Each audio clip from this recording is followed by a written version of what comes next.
Good morning, good morning. It's the Last Minute Laura show. Good morning, good morning. Hello. Sorry I was late. Sometimes that just happens. Blah, blah. That was so cute, Louisa. I read that as a comment on the video when you left that. Whoa, nails so sharp. And it's so cute. Today, nails not sharp. False nails in full effect, however, short ones. Good for filming tutorials. Morning, Sid. Nice to see you. Wow, I can't type. Oh, I just realized I forgot to put my necklace back on. I take my necklace off now when I'm using my tens machine.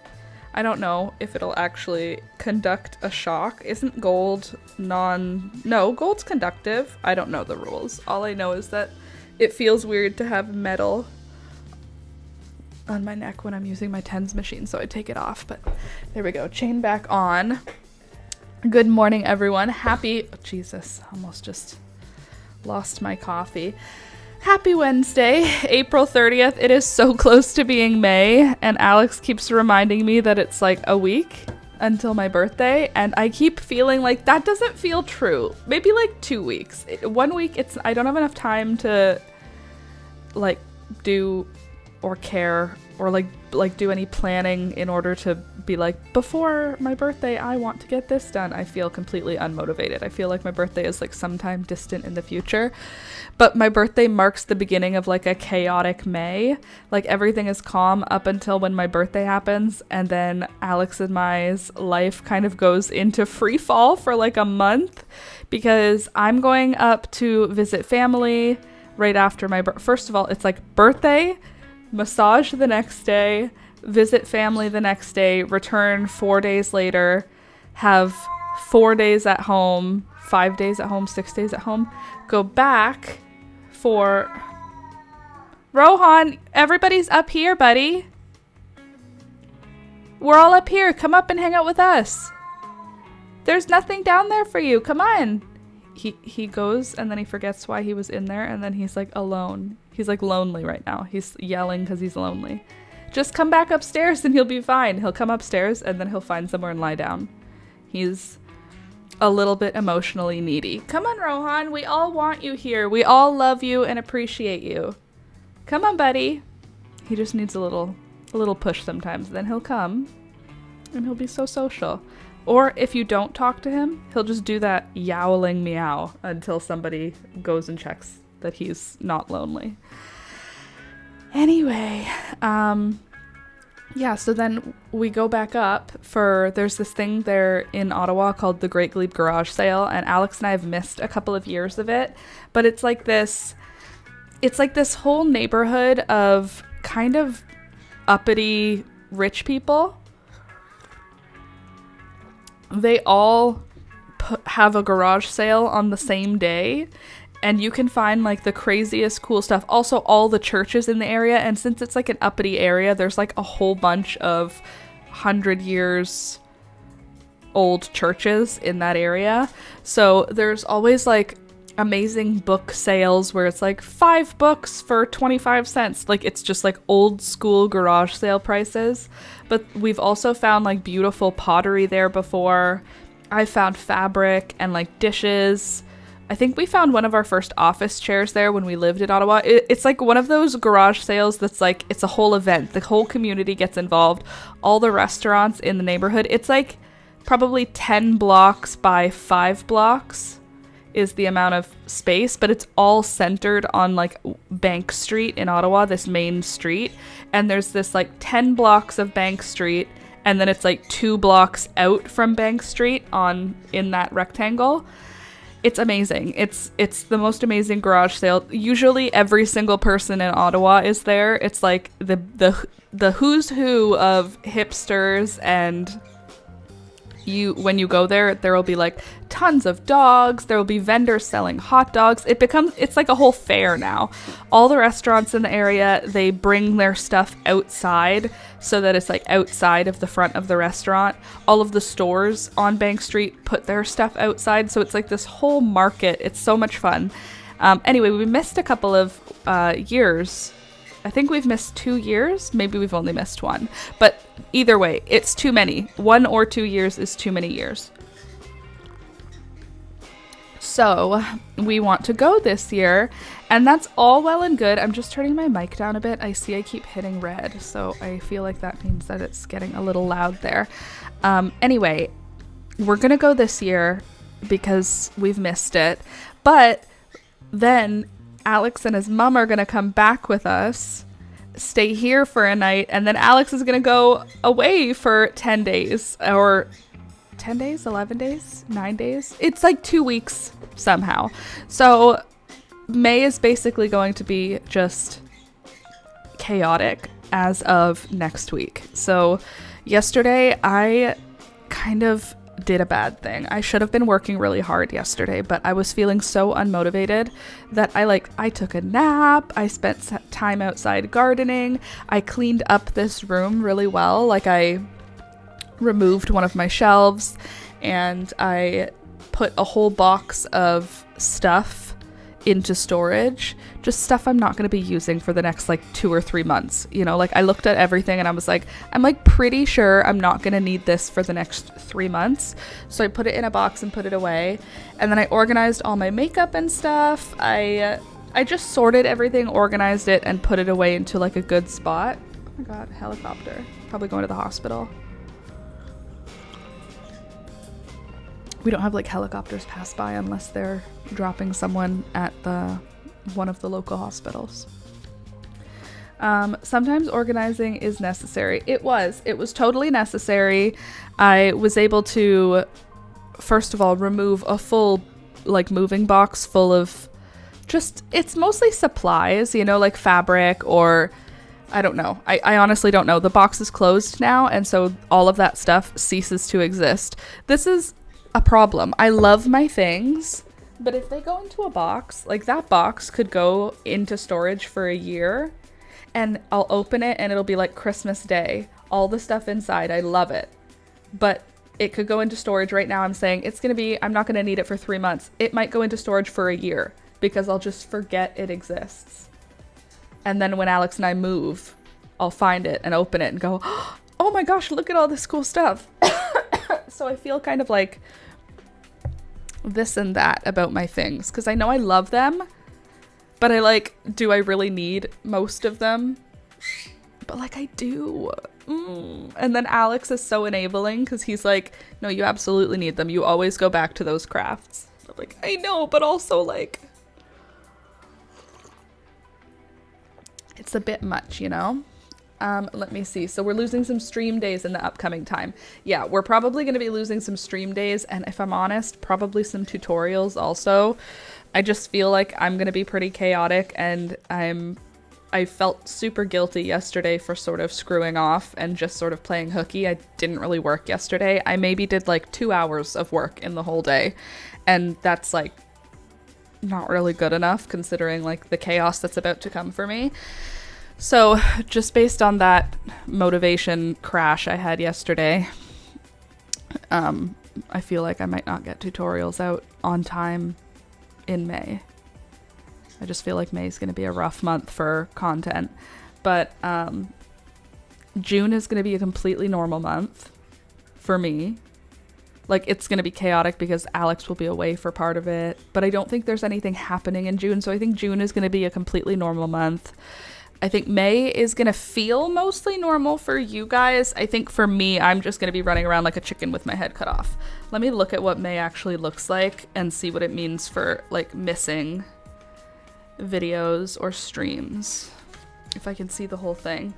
Okay, so next week's video is not made yet. I'm going to be honest. I haven't filmed anything and I haven't edited anything because there's been nothing to edit because I haven't filmed anything. So that's a little risky. But Mondays... Okay, so this week is unaffected. Wednesday is today. Friday, normal stream. Monday, normal stream. Wednesday, normal stream. Friday the 9th, no stream. So let me just mark off these days.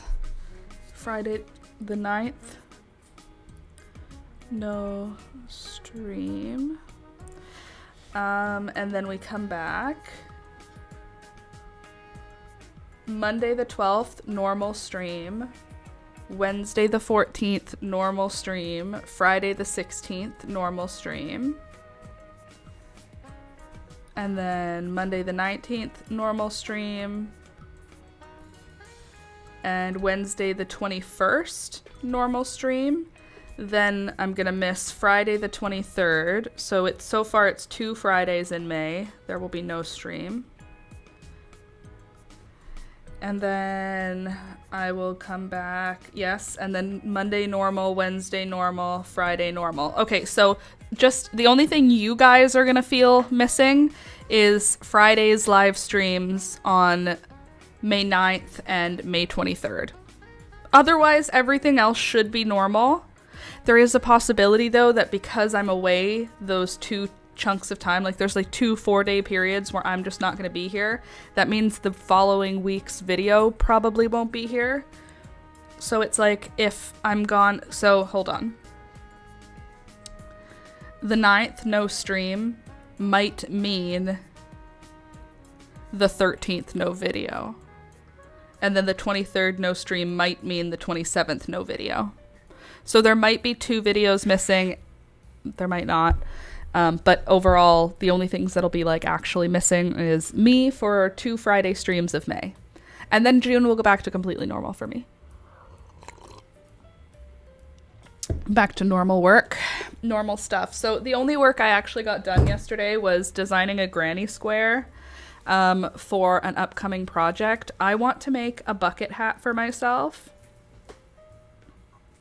Is this too big? This might be too big. I don't know how wide a bucket hat is. I've seen these really cute bucket hats that are made of granny squares, and I want to try to make one. This is looking too wide now, though. Like, I don't think a bucket hat is this wide. I feel like I might just have to do the blue rectangle. I want it to be floral, but I also want to use this variegated purpley yarn. I have a bunch of it, so I want to make a granny square bucket hat. I think I have to pull back 1 row, though. I think that's too big. Like, if I have 5 of these stitched together in a tube, that'll be too wide for a bucket hat, I think. Dang it. That was a little bit of a waste. But that's all I got done yesterday, literally, other than like a little bit of admin stuff. By the way, did any of you guys check out my newest video that went up yesterday? It's for this bag. It is a crossbody, long strap, crocheted bag. It has a pocket, it has embroidery, it has a buttonhole, it has a button. It has sewn in lining. I worked so freaking hard on this bag. I love this bag, I've got to tell you. I'm so pleased with it. I'm happy with the video, but I love the bag. I use it as my like go-to daily bag now, which is super duper for me. Where is the crochet hook I used? Here it is. Right? 4mm, yes.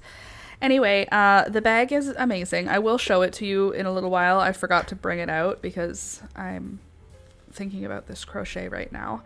But yeah, it's my perfect summer bag. Like, it's exactly what I needed.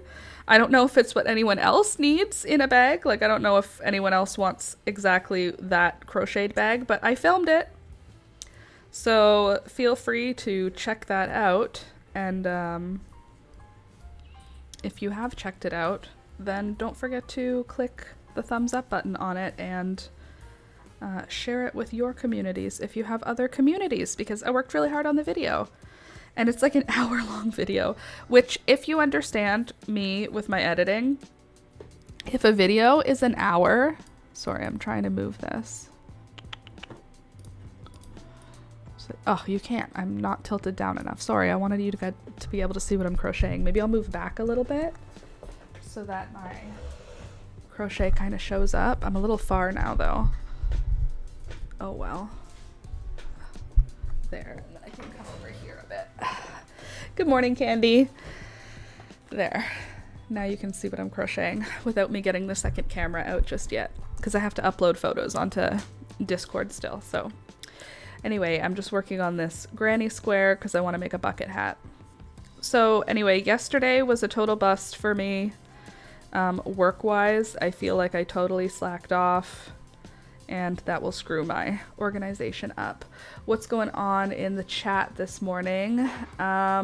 Most of my book collection is from Memorial Day book sales. They are full of gold. Memorial Day book sales, I love that for you. Is it like a whole thing that your town does? Like all the bookstores have like the best deals on that day? Or do the local shops open up Memorial Day stuff? It's like my cat. She enjoys the sun upstairs and then she comes downstairs yelling like, "Where are you guys? I was all alone upstairs. I was a lonely kitty." I think that's just pretty much what Rohan just did. And now he's in here. He's just walking around in this room. Maybe you'll see him. Come here, Rohan. I'm trying to lean out of the way so you can see him if he walks behind. Rohan! Hey, buddy. Doesn't he have such a welcoming... Hi! Doesn't he have such a welcoming and warm meow?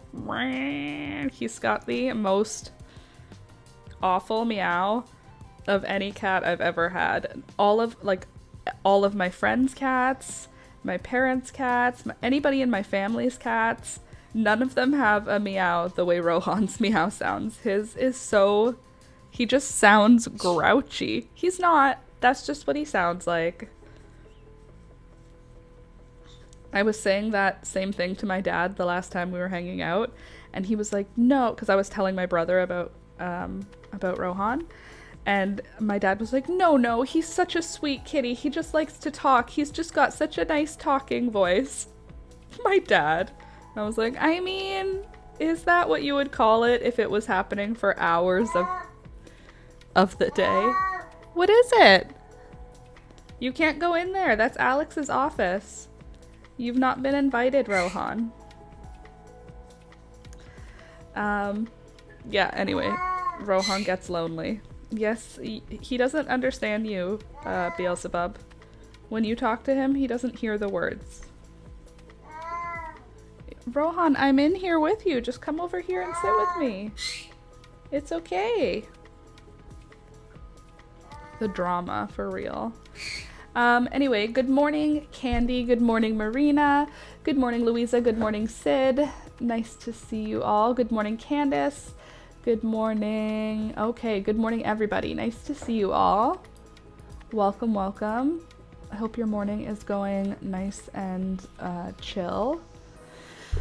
My morning... Jesus. Bro, what? What is it? You're not allowed in there. He wants to go into Alex's office to hang out with Peekaboo. What are you doing? Hey? What is it? You want to go see Peekaboo? You're not invited over there. I know. You just want to see Peekaboo. But she doesn't want to see you. She doesn't want to see you. I know. I know. I know, baby. It's so hard. Yeah. See what I mean, though? I know.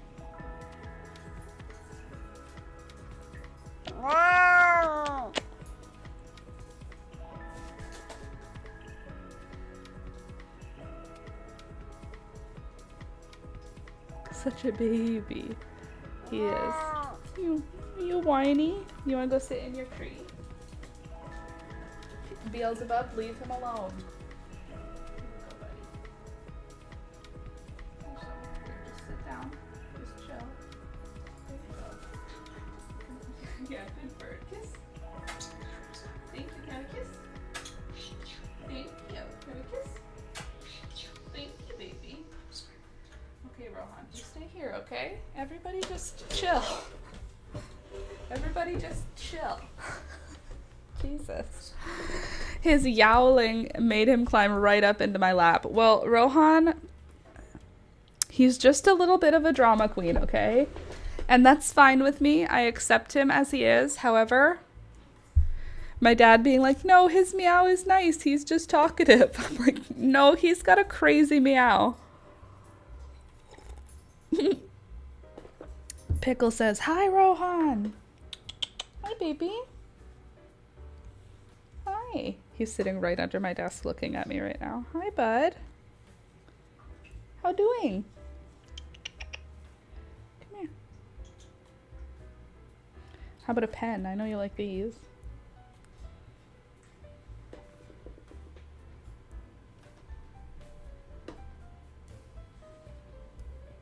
Poor guy. He just wants to hang out. But he doesn't know how to be nice. He's like a confused... It's like keeping a raccoon as a pet. Like he wants, but he doesn't know.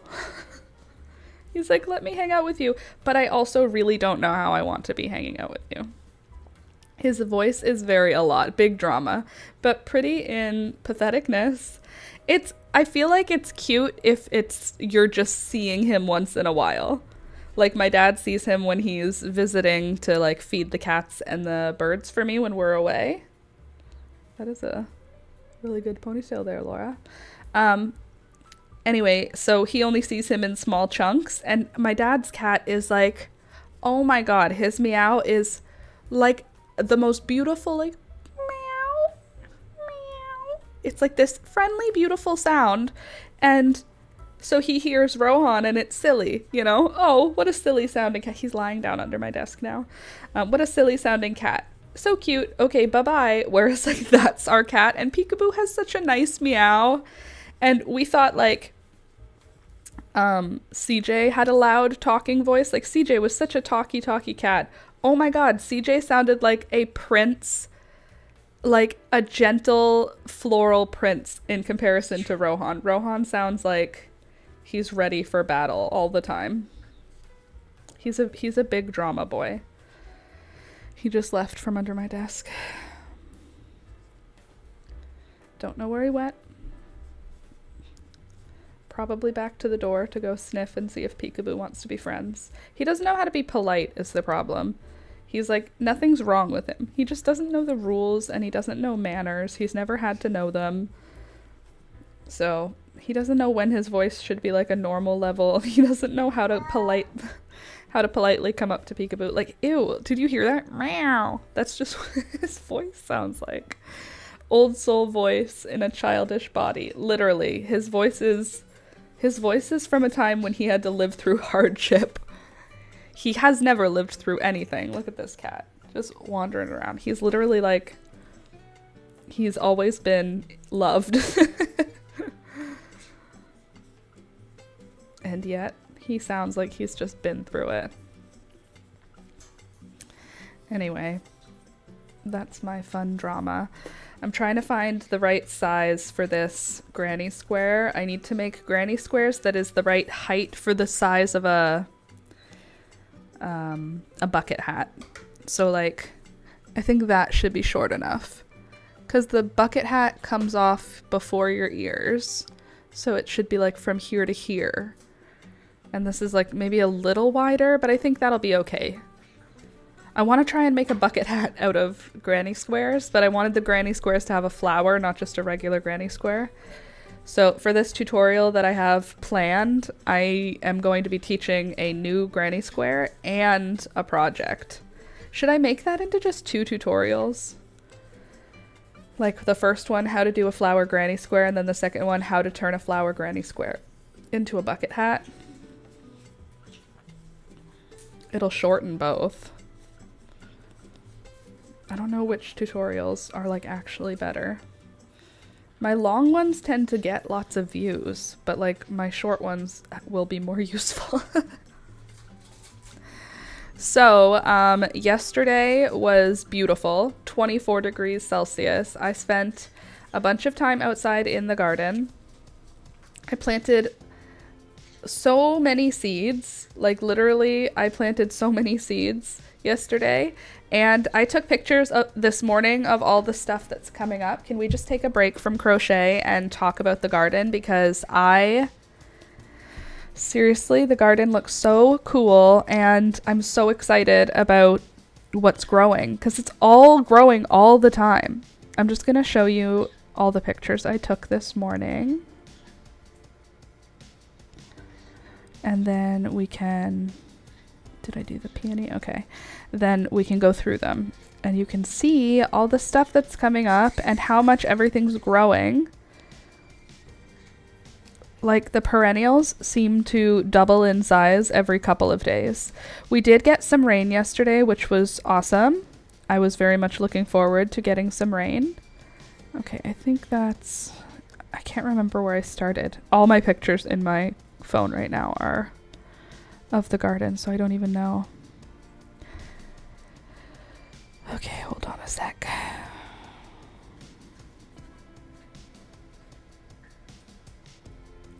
Okay. Oh, Alex and I went on a walk and I took some photos of a couple of plants I wanted to show you. Okay, so let me go to the beginning of today.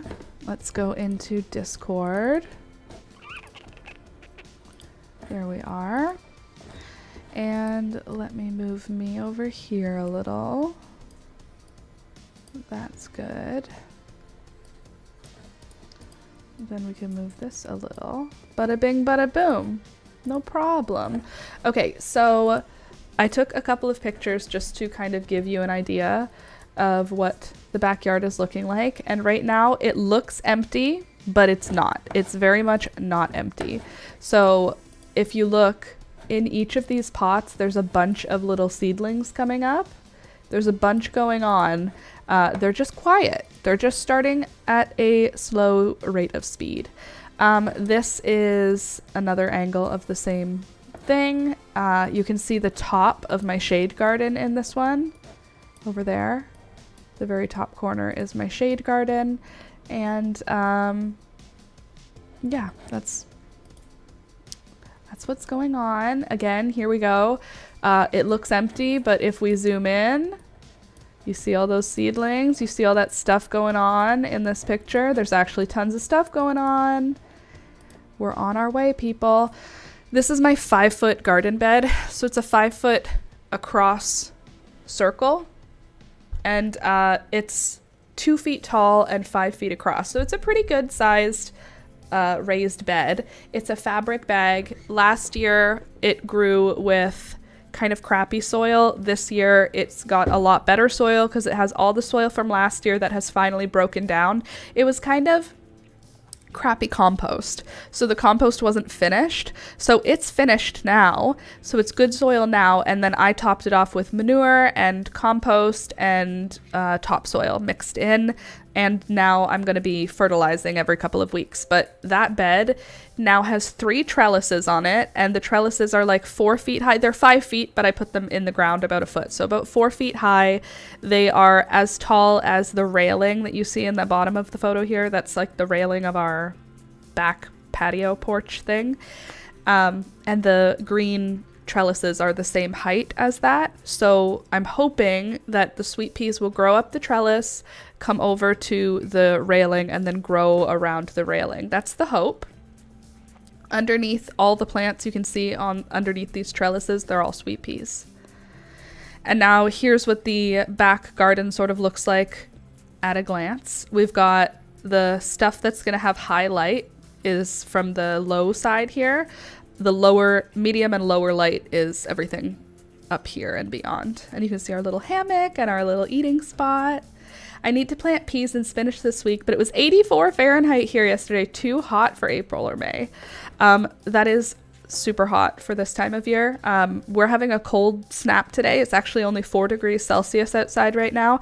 I think it's going to get a little bit warmer, but it did go down to like 2 last night. None of my seedlings were affected. I don't think it really did a frost, but it did get cold. Okay, here's my garden.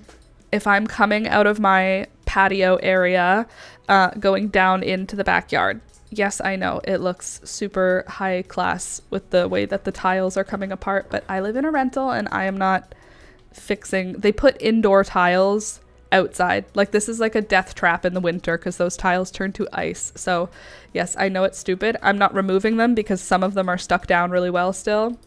But anyway, same. It feels so much nicer today. We had a heavy frost overnight this week, and the next day got up to the mid 70s. It's wild. We're not expecting any more real frosts here. I'm not. I'm hoping. I don't think we're getting any more frosts. But what I'm trying to show you with this photo is at the top is my like fence. And so that used to be a garden bed, like a raised garden bed. Now it's 3 or 4 large pots. Each of these pots is 2 feet across. It's 2 feet, 2 feet, and then 2.5 feet for the last tote. And those are going to be full of sweet peas. So there's the whole kind of view. You can see, look, I cleaned up the garbage pile. Now it's just a dirt pile that needs to be shoveled into like a large, one of those not recycle bags. You know, the outdoor garbage bags. This is like sticks and stuff, so it's not really a garbage pile anymore. Be proud of me. That thing that looks like a garbage pile way at the back is actually our tires, so not garbage. But yes, here's what that garden area sort of looks like from farther back. A little bit more of a better angle. Oh, it's gonna be so cute with our little hammock. So fun. Okay, so now let's get into the plants a little bit. Also, hi to those of you who have not yet said hello. Nice to see you. Don't forget to click the thumbs up button as you come in. It helps the channel. Rohan is just chasing himself around the house. Silly cat. So this is a peony. It's coming up in a place that I don't remember putting it, so that's fine. The only peonies that I have are... Hold on. No, it wouldn't be a dahlia. Dahlias don't overwinter. Okay, so the only peonies that I think I have are pink. I don't think I have any other colors because I don't know where I would have gotten any other colors. So it's just going to be a big pink fluffy peony, but this is growing in a weird spot. And I'm going to let it grow because I'm not digging it out at this point in the summer or in the spring. I'm just not concerned. But do you see all of the seedlings around this peony? There are tons of seedlings coming up. I am actually so pumped. Put some shade cloth on the porch. Put up some shade cloth on the porch. So I could do that, but we have a shaded area down in the back part of the gazebo, and our porch is the brightest area of our whole backyard. Like it gets like, that's where I put my cactus and my like succulent plants in the summer. And my lemon tree, like all the ones that really like a lot of hot sun, they go up there, my aloe, and I'm really happy having that hot, bright light there. So I won't be doing that, but that's a good idea. No, that's what I was doing. Oh, okay. Sorry. I thought you were saying that's something I should do. And I was like, it's not a bad idea. Alex has suggested it, but no, I need the sunlight. So also in this photo, there are little seedlings coming up. Down here, these sort of spindly ones are poppies. I'm so excited to see poppies. So do you see how many there are in this photo? There's like 50 poppies, and that's so exciting. Up at the top, that guy, I think that's a sunflower. Down here behind the peony is a Clarkia mountain garland, and then there's just a whole lot of seedlings in this pot.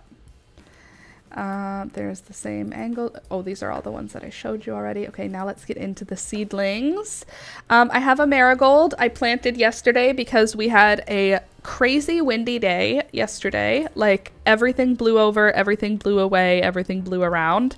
And while normally that's not an issue, I had all my seedlings outside. So I had a bunch of seedling trays get totally flipped upside down, and I had to collect seedlings from all over the place. One of the seedlings that unfortunately was victimized was this little marigold. Hopefully it will survive. I think it'll be okay, but I had to plant out a bunch that I didn't plan on planting yet. I don't know what these are. I don't know what these are. I obviously planted the seeds. I don't know what they are though. Like I know these ones at the top. That's a poppy, the long skinny one. But what are these guys? Are these... They might be alyssum. Actually, now that I'm looking at them, that's what they are. They're alyssum. I was looking at them this morning going, what are you? What are you little guys? That's alyssum. Down here is a Clarkia mountain garland. Again, they always look like they're damaged, but they're not. That's just what they look like when they come up. Candy says, I planted some seeds in 2 new isopod enclosures I set up last night. Ooh, interesting. I wonder if the isopods will eat the seeds. Okay, here's a better example of my Clarkia mountain garland. Don't they look like the leaves have gotten damaged? Do you see how they have like a dark line? Like it looks like something happened to them, but that's just what they look like. They just look damaged. I wonder if it's a defense mechanism so that insects don't screw with them, because they're like, oh, those ones are already damaged. They must already have a pest. I don't know, but I find it very interesting. I feel like they always look like they got cold damage. This is a sunflower that is growing up with some Clarkia mountain garland. There is so much Clarkia mountain garland in my garden right now. I am going to thin it eventually, because like when you have this many in one spot, realistically in a picture like this, there should only be one Clarkia mountain garland. In this picture, there should only be one, but there's like 50. So I will have to thin them. I will do it eventually. Not yet. This container, I actually have planted out a bunch of bachelor's buttons and celosia and gomphrena. So I've planted out a bunch of those because they're okay in a light frost. I could plant out the rest of my garden now. I think we're completely past the frost dates, but my seedlings are not big enough to go out yet. They're just too wimpy. But I did plant out some of my stronger seedlings, and this is a bachelor's button in one area of my garden. I wonder if I got a good picture of it. I could try and show you. Let me see. Did I take any? Why would I have taken photos that would make it easier for me to explain what I'm talking about? This might work. Okay, so in this picture, there's like edges to the front of the garden. Like you see the whole plot of space available, but if you imagine just the edge area of the garden, it's like a cloud, right? All of the edges, if there's an edge that's large enough, like the one on the 5-foot across bed, that whole edge is planted with one flower. And then this metal one in the middle that's like a shape like that whole edge is planted with one flower. And then the round pot, the whole edge that is visible on the one that has the like stems, this guy, hold on, this one here, that whole edge is planted with one flower. And what I tried to do was keep clusters of color together. So even though I'm planting like 140-ish varieties of flowers, my plan is to try and do color combinations that I think are pretty in pots, and then it's also to do large chunks of one type of flower. So in this pot, on one edge, I've got feverfew. I've got 3 feverfew plants just plopped together. Those are going to create a plant that's about this tall with white little tiny daisies on it, feverfew flowers, but little white flowers. Then on either side of that, I have 3 celosia and 3 bachelor's buttons, but they're planted around the rest. So there's going to be white flowers, but other than the white flowers in there, there's only going to be blue. So there's going to be, I think I put 5 blue bachelor's buttons into this pot. So it'll be white flowers. And then I kind of want to like draw it out with you. Does that sound crazy? No, I'll just explain it first. Blue bachelor's buttons, and I did something else that's blue, I think. No, I did the purple celosia spicata. So it'll be blue bachelor's buttons that are like 3 feet tall. Then fuchsia celosia spicata that's like 2.5 feet tall. Then white feverfew coming out of the middle of that.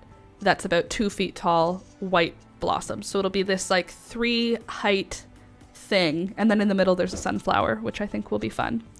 But I did that with like all of the edges of the beds to try and create some fun color stuff. And I think it's going to work.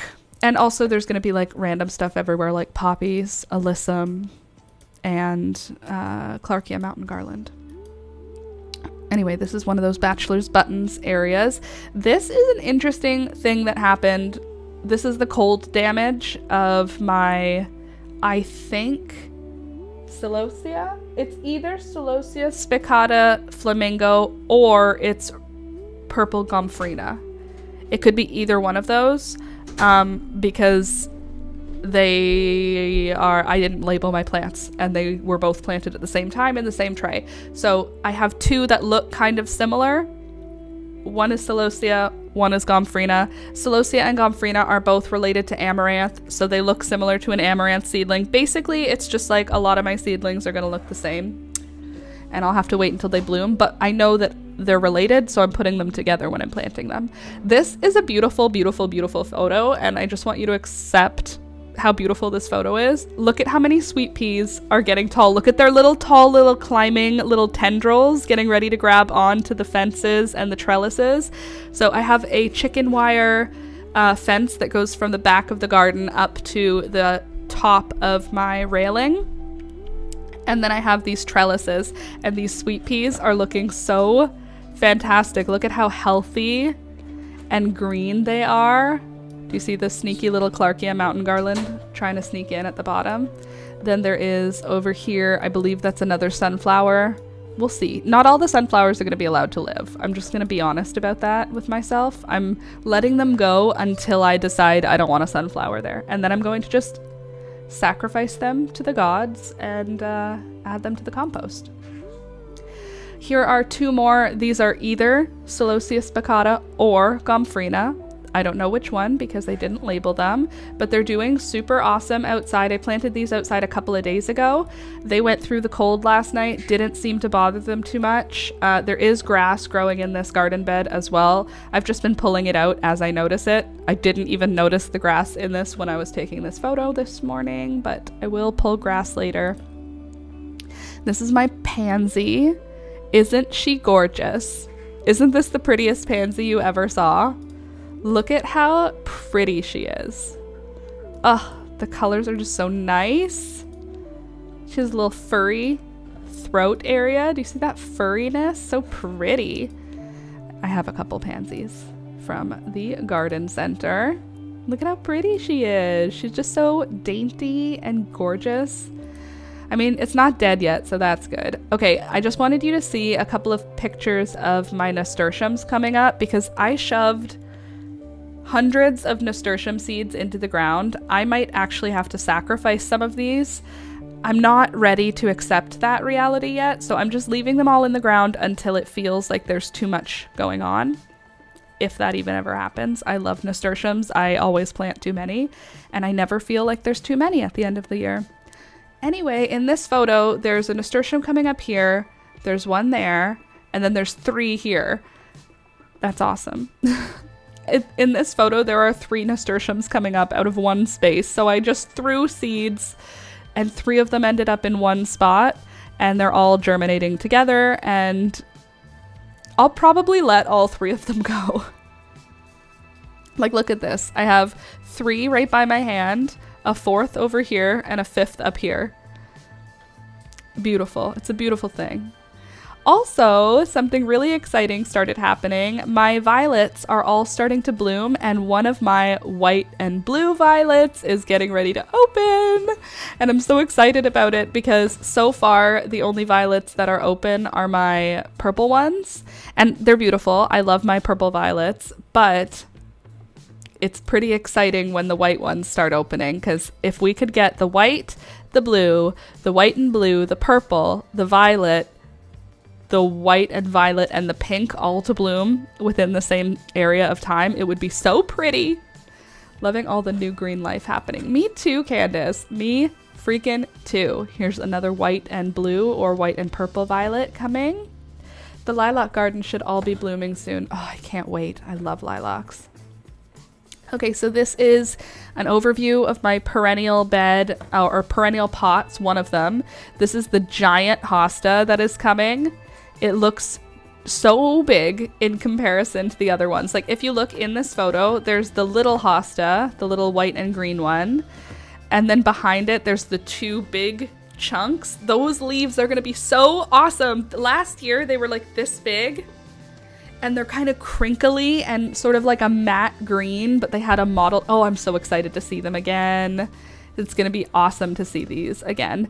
And then also in the same pot, there's, I think those might be Lily of the Valley, the little green tubey ones, these guys here. They might be a small hosta. It's possible. I don't remember. So they're either Lily of the Valley or a small hosta. Both will be welcomed with open arms. You can see in the back of the photo, there's little tiny ferns coming up. They're also coming up in the front of the pot. I am so excited. That's going to be such a beautiful pot once it fills out. Same thing with this one. It's going to be so pretty. It's got the, oh, another freaking squirrel bit the hosta. That's happened a couple times now. It's got the most beautiful green and yellow hosta in it, or yellow, green, and white. The green is very light green is what I'm trying to say. And then there's like a white center in this hosta. So pretty. So that's going to be falling out of one side of the pot, and then the other side of the pot is going to be all ferns, and they're a forest variety that I harvested from my parents' farm because their neighbors were pulling down some of the forest to expand their like field, and before they tore down the forest, but before they tore up the forest floor, I went in there and harvested a bunch of these ferns and a whole bunch of wild violets because they were all going to get just tilled, which was very sad. And so I have a couple of buckets of these ferns now. Fiddlehead time. I know it is fiddlehead time. I should actually, how am I going to fit that in? Maybe I'll do that this weekend. What day is it? It's Wednesday. What do I have this weekend? Okay, I might have to go fiddlehead. Let me look at the weather 1 second. Candace, I know, I have to, you're right, I have to. It's the only right thing to do. Let's see. Saturday, Sunday, we've got rain on Saturday. Sunday, it's going to be cloudy. Sunday would be a perfect day because it'll be the day after rain, so there will also be mushrooms blooming. All right, Sunday is... God damn it, I thought I was going to have a chill weekend. Okay, Sunday, May 4th. Mushroom. And what was the other thing we just... And fiddlehead. Fiddlehead. Oh, and probably, what are those called? Not shallots. The spring onion thing that you can get in the spring only. Voice. What's wrong with my voice? Is it trouble? Is it far away? I literally moved. Ramps. Thank you. Ramps. Fiddlehead and ramps. Far from mic. Oh, sorry. Okay, I'm back. Here I am. Okay. Thank you, Candace. Now I know what I'm doing this weekend. Okay, so yeah, the ferns are starting to come up, looking great. Unfortunately, we also have damage from the squirrels on the ferns. They have ripped off the heads of a bunch of my fiddleheads, which I am going to just be okay with because they didn't do it to all of them. Look at how beautiful this is going to be. It's going to be so pretty. And there's so much more of it coming up. This whole section is just going to be like a waterfall of friggin' hostas. It's going to be amazing. Also coming up in the next door neighbor pot, I don't recall putting this here, but I'm also not going to say I didn't because I obviously put it here. This is another peony coming up. It's coming up in a wild violet pot. So this whole pot is just filled with wild violets. I think there's one star of somewhere, the blue one coming up, but otherwise the whole pot is wild violets. And now there are 2 good strong peony stems. It looks like there's going to be kind of like a pretty good chunk of peonies coming up in my garden. I think I counted, let me see. There's one by the back. Okay. Then there's 2, 3, 4. I think there's 5 peony sections in my backyard now. That's pretty cool. That might be 5 peony flowers. It might be 1 peony flower and 4 peony plants that don't flower. That would be more common considering the fact that I didn't even know I moved them, which means this year would kind of be like their first year. Purple violets are blooming. So happy to see them. They're so cute. They're going to be covering these plants soon. Another hosta. Is this the hosta in my... Yeah, okay, so this is a hosta from my old home. The old farm that we lived on. If you see in the corner of the bottom of this photo though, there's also ferns coming up in this pot down at the bottom. on the other side, the corner. So there's wild violets, hostas, and ferns in this pot. So pretty. My wild violets are my favorite. They're so pretty. Also, this pot is a couple years old now. I refresh the soil every year. You can see it looks like the soil is quite low, but I actually upped it with compost and like leaf litter and just old dirt on top of it in the fall. So this is all grown up through the new soil. It does get new soil. But I haven't transplanted the entire pot since we moved from the farm, which was like 2021, I think. But if you see, each year, a million new wild violets form. And that is great. I'm very pleased with that. That is something that I really love. Wild violets are my favorite thing in spring. When I see them, I feel like great amounts of joy when I see the leaves coming up. So seeing all these seedlings gives me a lot of happiness. My plan long term is to live on a property where we put all of these wild violets into the lawn and then they propagate themselves and create just this masterpiece of gorgeous floral beauty in the spring. However, currently I live in a rental and I'm not putting these in the ground, so I just have lots of different colors of wild violets in pots. Every time I come across them, I know I've told this story a million times. Every time I come across them, if I'm in like a public park or in like a friend's backyard, if they have a color that I don't have, I will ask them and I will dig up the little corms, the little tubers, and then I'll add them to my garden. So now I have purple, blue, violet, blue and white, purple and white, and I think I have pink. We'll find out as they all bloom, but I'm in the process of collecting all the colors that are available. These grow like wild weeds where I live in Ontario, but they grow in different colors depending on where they are, and they come in a whole bunch of beautiful different colors. Wild violets. Thank you for being here. Next, I have so many poppies coming up. I'm telling you, like the number of poppies in my backyard right now, if they all survived, it would be like the Wizard of Oz, like so many poppies. They're not all going to survive, but like it would be really cool, wouldn't it? I love hostas and their flowers smell so sweet. Hostas are amazing. I love my hostas. I'm in the process of also upping my collection of hostas. My goal, my like future amazing goal, is to have many varieties of hosta, fern, wild violet, and echinaceas. I want to have like a big collection of those things so that eventually when we end up wherever we're going to have actual land, I can put all those things into the ground and just have like a really beautiful orchestra of perennials started. Those ones are my favorites.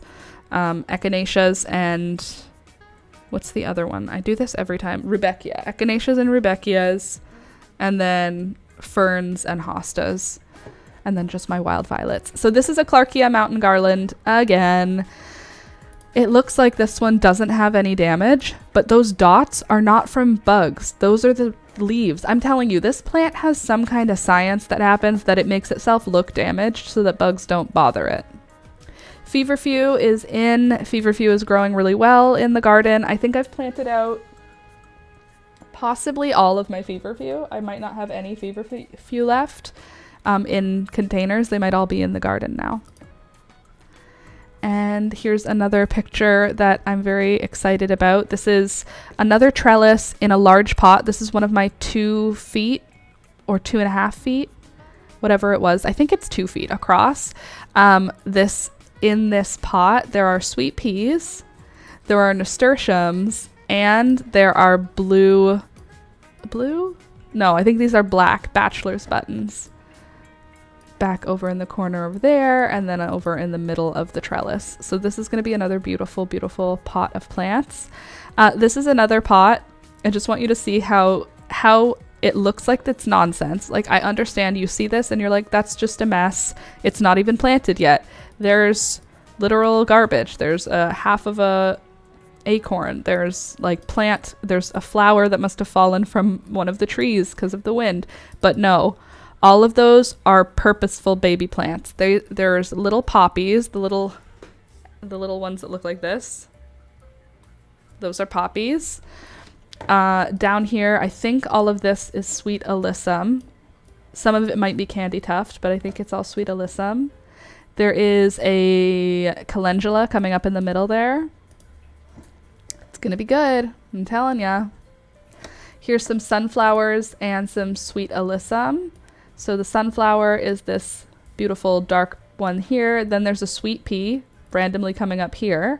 And then there's a bunch of Sweet Alyssum. So as this stuff begins to cover the surface of the soil, the Sweet Alyssum, it's going to have beautiful purple, yellow, or white and pink. So either purple or yellow or white and pink are the colors that the Sweet Alyssum could be this year. That sunflower, it's just looking so aggressive. Doesn't that feel so aggressive with the dark outline, and it's so crispy and the hairs look spiky? I don't know. I was looking at this morning and I was like, this is just a lot. It looks so crunchy. How come it has such harsh defined outlines? Like it's literally outlined in black, just naturally. It's like a drawing of a sunflower. Anyway, isn't this pretty? Wild violets. My fave. Okay, next I've got exciting sweet pea news. I've got sweet peas that are coming up out of the soil now, which is awesome. Looks like it has 2 eyes in the middle, right? It feels crunchy and alive. There's another sweet pea coming up in this photo, just at the bottom. Oh, it's just out of frame. But there are sweet peas coming up now out of the soil, which is awesome because those were planted in February and March. The ones that are like large plants that you see, I planted those as plants in April, but the seeds were planted in February and March, and you can see the little teeny seedling. Here's the one I planted as a plant, but look at the little tiny seedling coming up next to it. Super excited about that. Also, the nasturtiums in my sweet peas pot are coming up amazingly. I've got 3 coming up out of one area. All of the ones in this pot are only going to be the nasturtium moonlight, which is a climbing variety, very pretty. This is my on my porch pot. This one has peonies in it, which are doing really good. They're coming up with, it's just one stem, I think, right now, but still. And then I have my bleeding hearts there at the bottom, this big, huge, beautiful plant. And if you see down at the bottom corner, it's about to burst open with life. That is a just about opened leaf that isn't all the way open. So this thing is just gonna like rah, and make beautiful flower stems, which is gonna be awesome. Then I have a Asiatic lily. I think it might be an Easter lily, but I think it's an Asiatic lily. I also have chamomile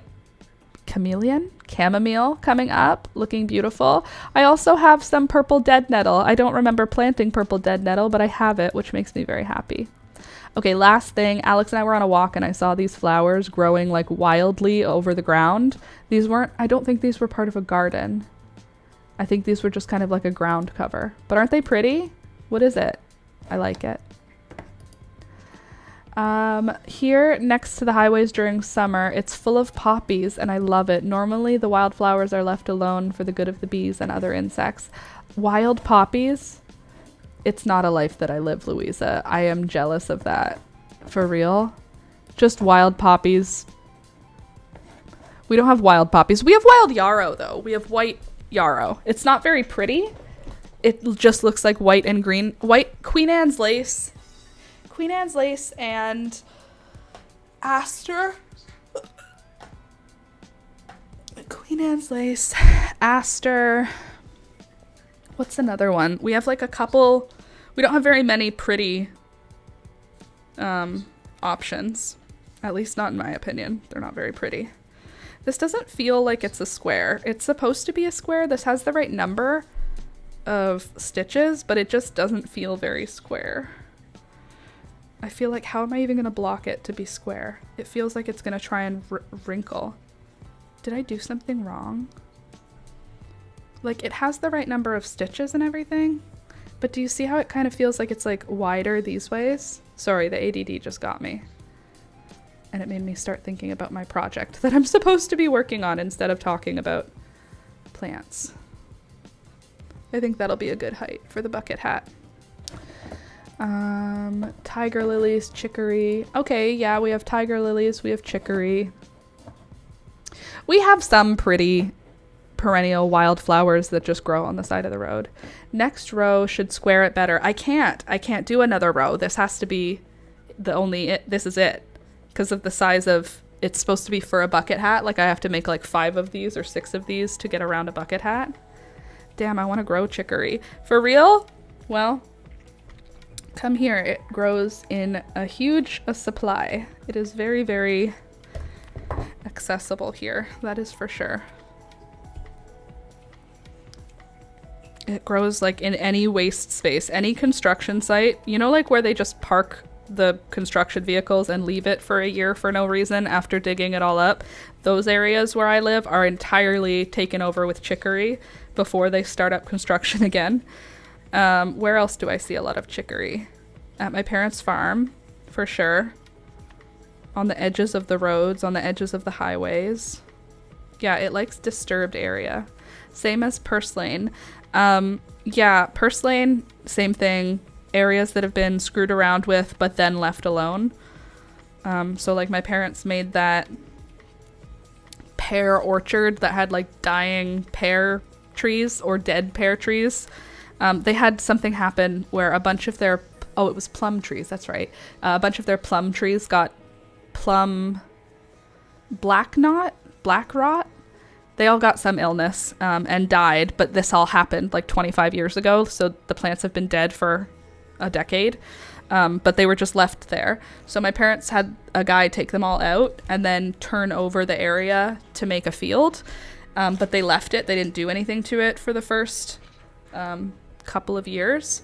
And the first couple of years, purslane came back in like huge quantity. And then the third year maybe, or the second year, there was a huge crop up of annual grasses that I had never seen grow in the area. And then when I identified them, they were like old grasses, like they were from a long time ago, because that field had been a plum orchard for the last 100 years. It hadn't been turned over. So the seed bank that it opened up hadn't been opened up in 100 years. So these were seeds from like old grasses. It was really cool. I collected tons of seeds that year. It's interesting to know that the seed bank just keeps on being a seed bank, even though you think like seeds only last for so long. No, they last a really long time when they're kept in a perfect situation at the perfect depth below the ground, undisturbed for 100 years. Good to know about the purslane. I want to grow it soon. Yeah, I feel like you'd be better off growing it if you had it like, if you had like an area of your backyard where you're like, this area is dead. Nothing's happening here. I feel like that's where the purslane would grow. I really enjoyed eating it. Yeah, it's a good green thing. Broccoli, spinach, green bean, asparagus vibed thing. It worked in a stir fry for Alex and I, and then we also gave it to our neighbor who lived upstairs before. Did you send them for research, the seeds? No, I did not, because it's not rare when it happens. It's just interesting. They were old seeds, but they're not rare seeds. You just like, they aren't seeds that grow generally in the area anymore. But no, it's not like, they're not like scientifically rare. They're just excitingly rare, you know? Hey pals, hey Melanie.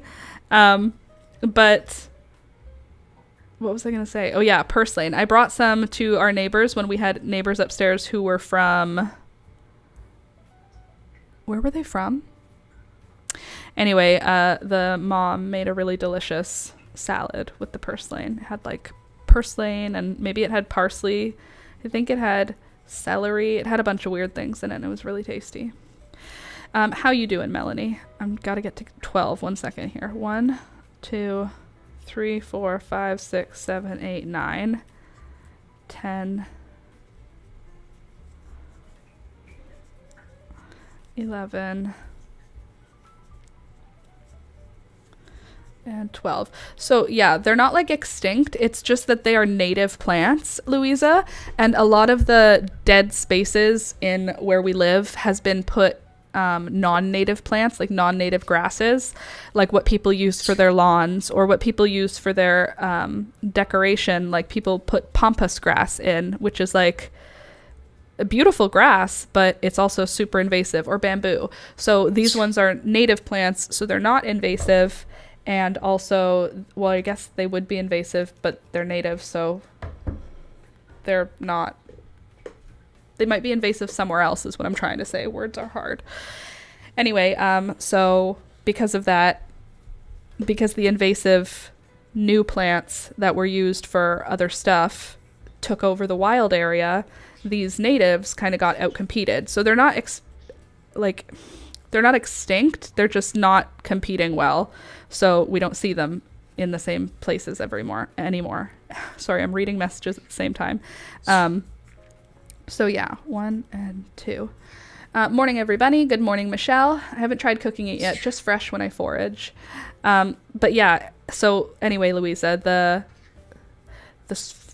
moral of the story is it was just really interesting to see those plants again, because that's what would have been growing in the area before people disturbed the land and started planting Bermuda grass and chamomile and other, like Queen Anne's lace and all that stuff. Not a doctor. My doctor, Laura. Yeah, exactly. I'm not a doctor, but like I do like to be pretending to be a doctor. No, I'm a scientist. I'm not a doctor. I'm a scientist. I'm desperate for my weed eater blades to get in so I can clean out the drainage ditch on our property. Yeah, my dad was in the same boat at their farm. Their farm flooded because the drainage ditches are all grown through. They need to like have the machine that goes through the drainage culverts go through all of them. But that doesn't happen till a little bit later in the season. So everything got backed up when the big rains came to my parents' farm. And luckily it didn't flood their house, but they were so happy that they decided to plant their garlic in a different area this year because the garlic field that they usually use was completely underwater for like 2 weeks. And there was no way to drain it because there was nowhere to drain it to. So luckily their garlic was planted this year basically up on a hill. It's not literally a hill, it's just a little higher. But luckily it was planted in a spot that was above the water line, so then it didn't get drowned by the flood.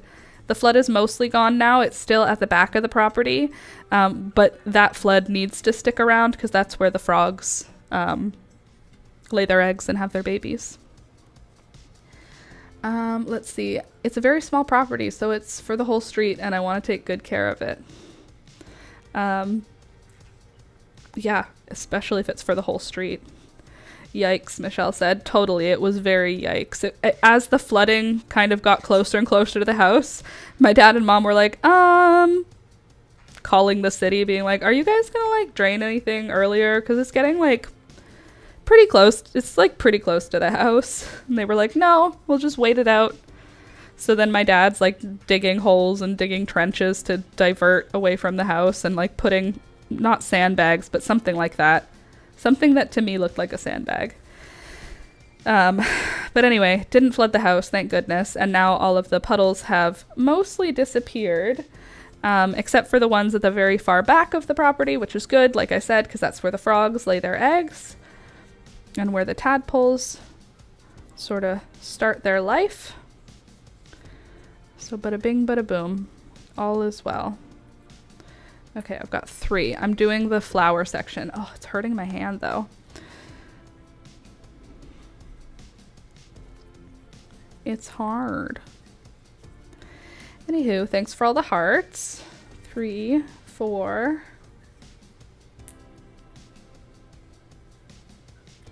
And 5. So I'm doing double crochet 5 together for my flower petals. There's 12 12 stitches in the middle section, and then I'm doing in each one of those stitches double crochet 5 together, which is kind of like an easier version of the puff stitch to me. The puff stitch is where you do like yarn over, insert the hook, yarn over, insert the hook, yarn over, insert the hook 5 times, but then there's so much on your hook and it feels like too much. So this is the way I'm doing it.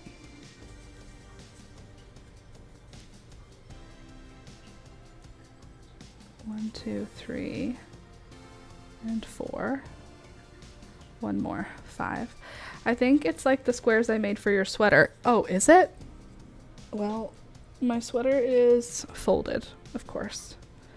I will have to look after. That would be really funny if it is that, because that would have been easier than just me trying to figure out how to make a freaking granny square flower. I'm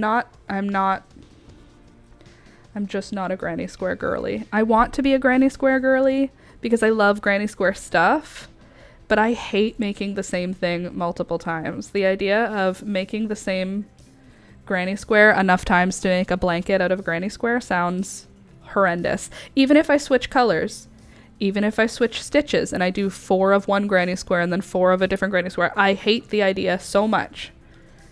I hate doing the same thing multiple times. Like a sweater, the only reason why it's okay is because the sleeve is like a large project and I do it 2 times.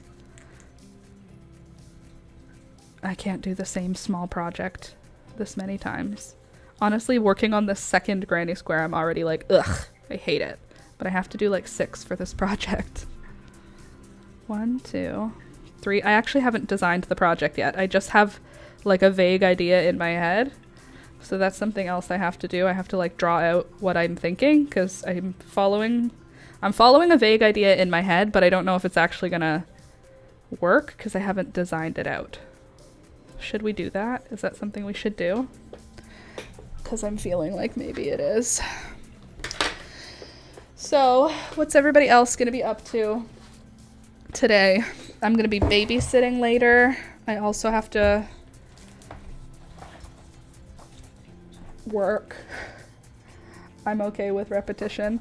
I wish I was, because I love granny square projects. Did you poop on me? What is all of that? Oh, you were just ripping something up. What were you ripping up? Also, how is my phone already at 20%? It hasn't even been doing anything. Please hold. Oh, it wasn't charging last night. I forgot. I fell asleep early, and so my phone did not get charged. Please hold. Where are you? There you are.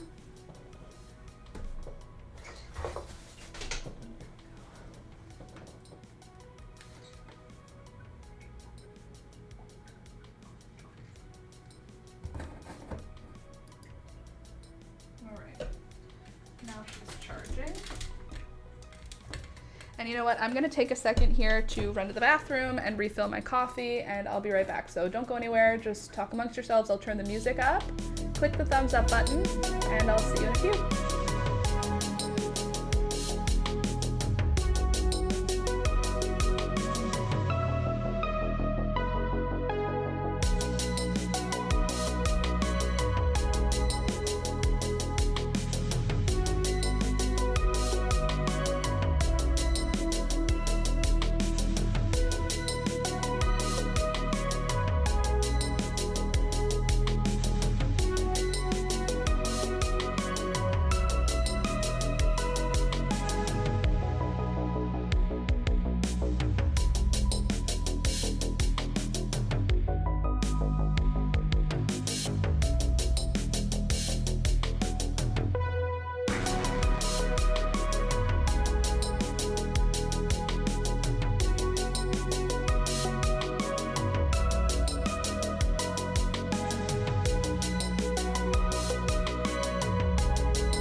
Okay, I'm back. Welcome back. Hi, everybody. Okay, also not poop, just whatever she was tearing at. She decided to leave on my sweater, but I thought the bird pooped on me. Lucky for us, she did not. Honey, I'm home. Literally. I'm back. Here I am. Okay, so what do you think about us taking a second here? First of all, I'm turning this back on.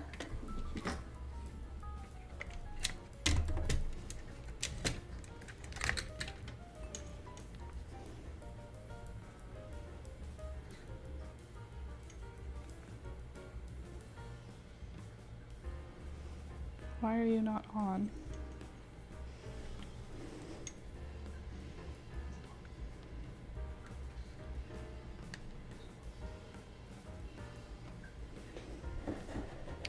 Sorry, I can't do two things at once, apparently. Oh, that was a good one. Okay, what am I looking for?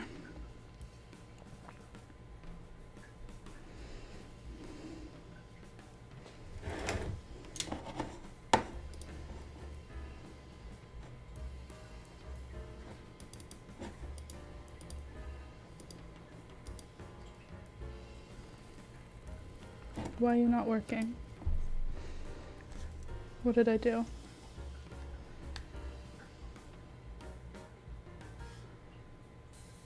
Dang it, what did I do? How do I make it work again?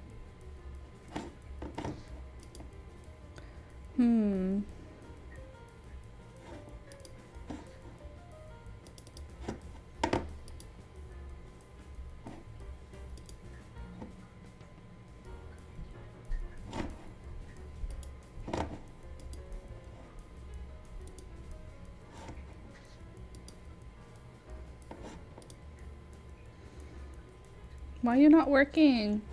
Sorry guys, I need you to just hold on for a sec because apparently my phone has stopped being connected and I don't know what I did. So I have to fix it, okay?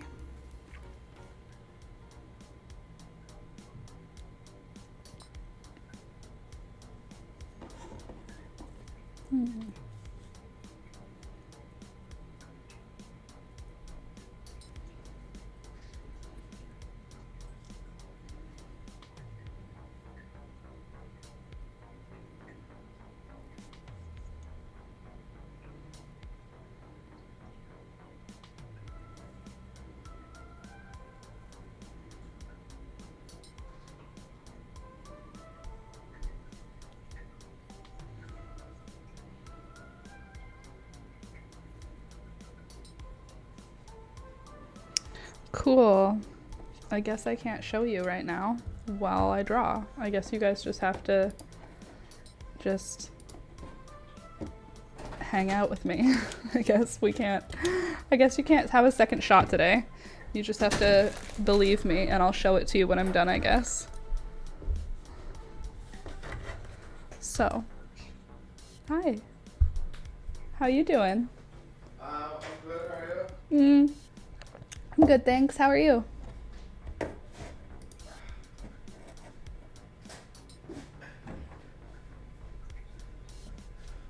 $100 gorillas versus one man? Who would win? I saw that.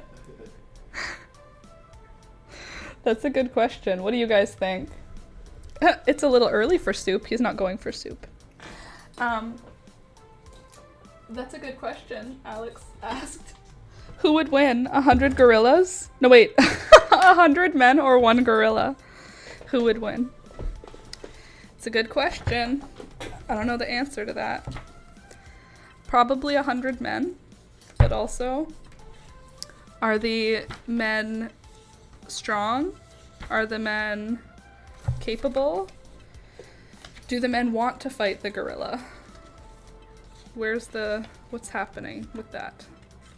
Is the gorilla a wild gorilla or a zoo gorilla that was raised in captivity as a pet? Is the gorilla a wild gorilla, but it's a gorilla that was not the alpha gorilla? Is it a domesticated, tested on gorilla? Does the gorilla know sign language? What's my motivation? Yeah, it depends on the 100 men. Yeah.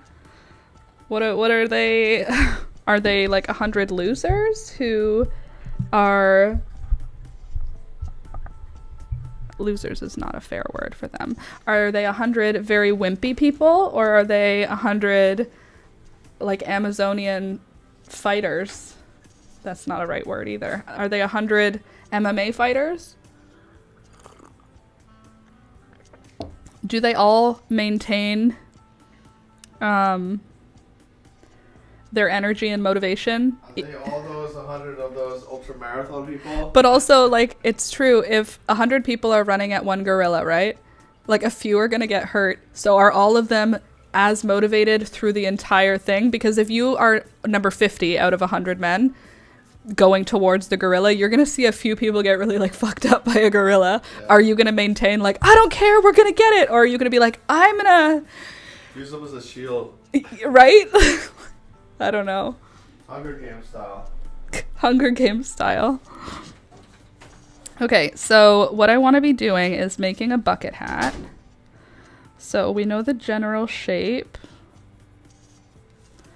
is going to have kind of angles, but not really strong angles.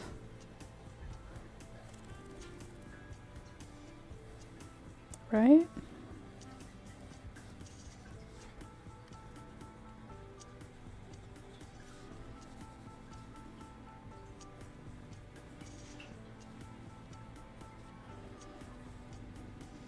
That's funny though, who would win? Michelle.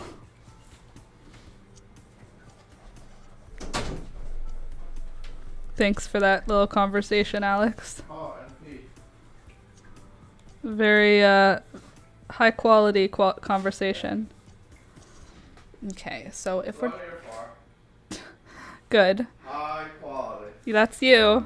Yep. You're Alex, high quality. Best. Oh, only the best for me? Yeah. Thanks. Okay, no, it's okay, Michelle. So if I'm gonna do a circle of granny squares, I'm imagining that's gonna be like 5. I guess I could measure. I don't have to imagine. I can measure. I can measure how big the granny square is currently and how big my head is, and then I can figure out how many I will need. We don't need to imagine. We can use sense. We can use our internal smartitude for good. Okay, so if my hat needs to go kind of like here, right? The brim of the hat. Should be about that big. 22. So... Hold on a sec. I have a bucket hat that fits really well. Okay. Excuse me, Beelzebub, I need my shoulder.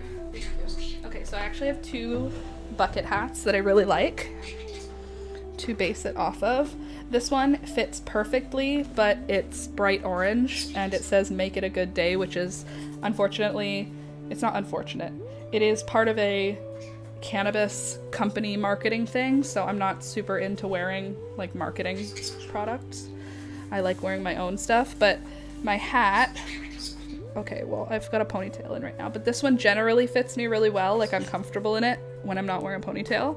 So this one's cute, size wise. And then this one's too big. I bought it at a craft fair, and it's too big, but it's like a perfect, like, big sun hat size, but it's obviously too big for my head. I got the big size because I was like, I want to wear it, like, comfortably. But I think this one will be better to, like, base the size for the crocheted one off of. I could probably even go smaller than this for the, like, hat portion. But I think that's still pretty okay. Oh my god, I thought you were gonna get the blue one that I made. No, that one is hung up just slightly out of my reach. Where's the blue crocheted one I made? It is just slightly out of my reach, so I can't get that one. It's with my one winter hat that I can't take down. But it does have to come down because it has to get washed for spring before I can start wearing it. But I will. It doesn't have a flower on it anymore. That blue one had a flower on it, and now it does not. I don't know what happened to the flower, but it is not on the hat, so it must have gotten removed at some point. That fit you well, and you looked so cute. Yes, it did, and I did. But it's not a granny square, and I want to make a granny square one. So, let me just... I measured me at 20... What did I say, 21 or 22? So if I start at this seam, and just go around this top... Oh, it's part of Teapot. Oh, I think that's still the one that my friend has. Teapot. Okay, so this is 25 around. So anywhere between 21 and 25, I guess, is a good match. So if my little rectangle is finished here, we can figure out how many it'll take to make my hat. Because if we are going to be somewhere between 21 and 25, this one is 4 inches across. So we could do 6 of them. That would be good, because then we'd have 4 times 6, right? 24. Yeah, 24.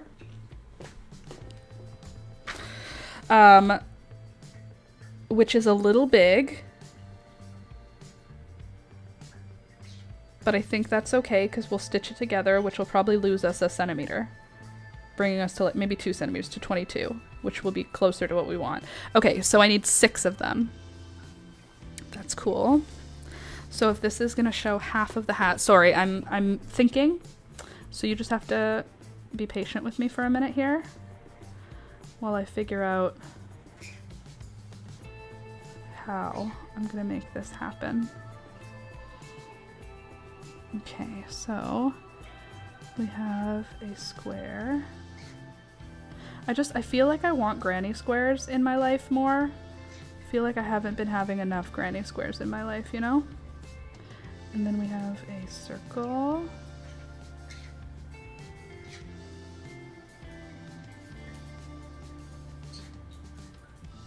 And we have another circle. Okay, and then should I do embroidery on them or something? Like, is that enough? Or does that just look like a circle? I feel like parts of me see this and they're like, okay, it's just a dot, like it's just a circle. But I want it to be obvious that it's a flower. But some of the flower granny squares were just like a bit intense for me. They were just, I saw them and I was like, it's just a bit much. But I feel like maybe we could do something with this granny square in order to make it more of a flower. Like we could like do embroidery around each one. Beelzebub, get off my shelf. You troublemaker. Sorry, but I did it again. Facebook message. Candace, what are you doing to me?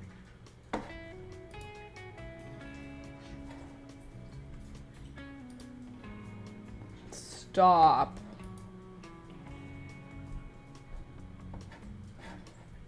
A palliative care. Sweet dog with ongoing health issues. Look at her face. Look at this pupperoo. That's so cute.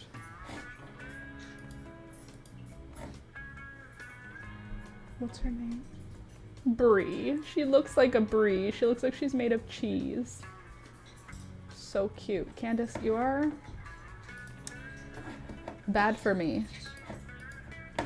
Also, where do you find these things?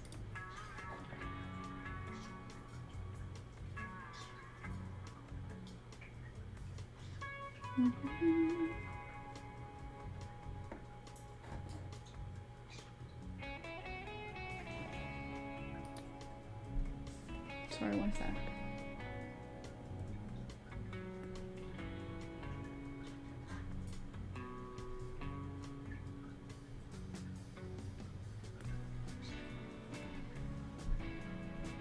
Sorry, I'm reading something.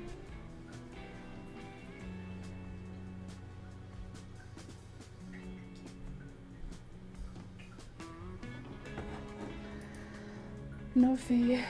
for her because she takes meds. Yeah, that's, sorry, I got distracted by something else. ADHD. Sorry. Okay. So does it look flowery enough? That's something I can help you with there, Beelzebub. You threw something on the floor. Why? Okay, so I wish I could show you what I was working on, but for some reason my phone camera has disconnected from the computer and I don't know how to reconnect it. It just connects on its own usually. So there's that.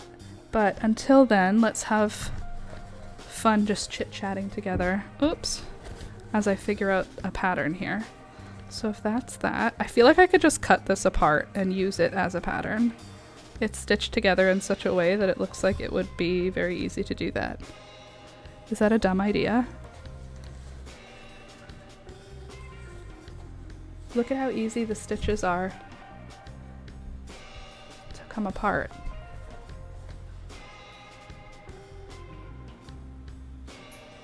I already have another hat, so it's not even like I need this hat. Alex has a hat for shade, so he doesn't need this hat. You know?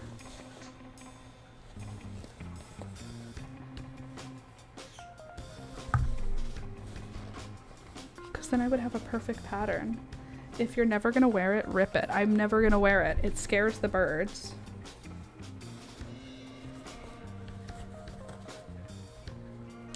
Do it. Because then I can get the exact measurement. I really like the shape of this hat. I just never wear it because every time I put it on, I'm surprised it didn't happen this time. Oh, sorry, the mic is far away. Every time I put on this hat, the birds usually scream. They really don't like bright colors like this. And when they scream, I take the hat off. Because who wants to be screamed at? I also am not a fan of wearing marketing material. It's just not my thing. Cool. But this could work perfectly for me to make my own perfect hat because I like the shape of this one. I can just adjust it slightly to be absolutely perfect because it's like, I would say like 80% perfect shape-wise. We could make it 100% perfect. Wouldn't that be cool? Also, I could just reuse the brim, which would be cool. Because the brim is like perfectly stitched on the perfect angle and it's reinforced. It's happening. It's being ripped up right now.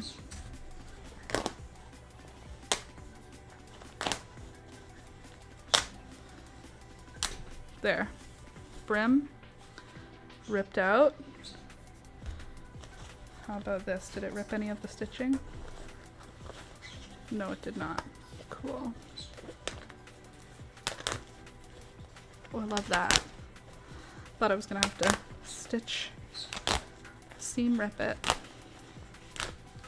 Alright, so here's our brim, which I could honestly just reuse with another hat. I don't know exactly how I would do it yet, but I feel like it's doable. Okay, now I have to remove these.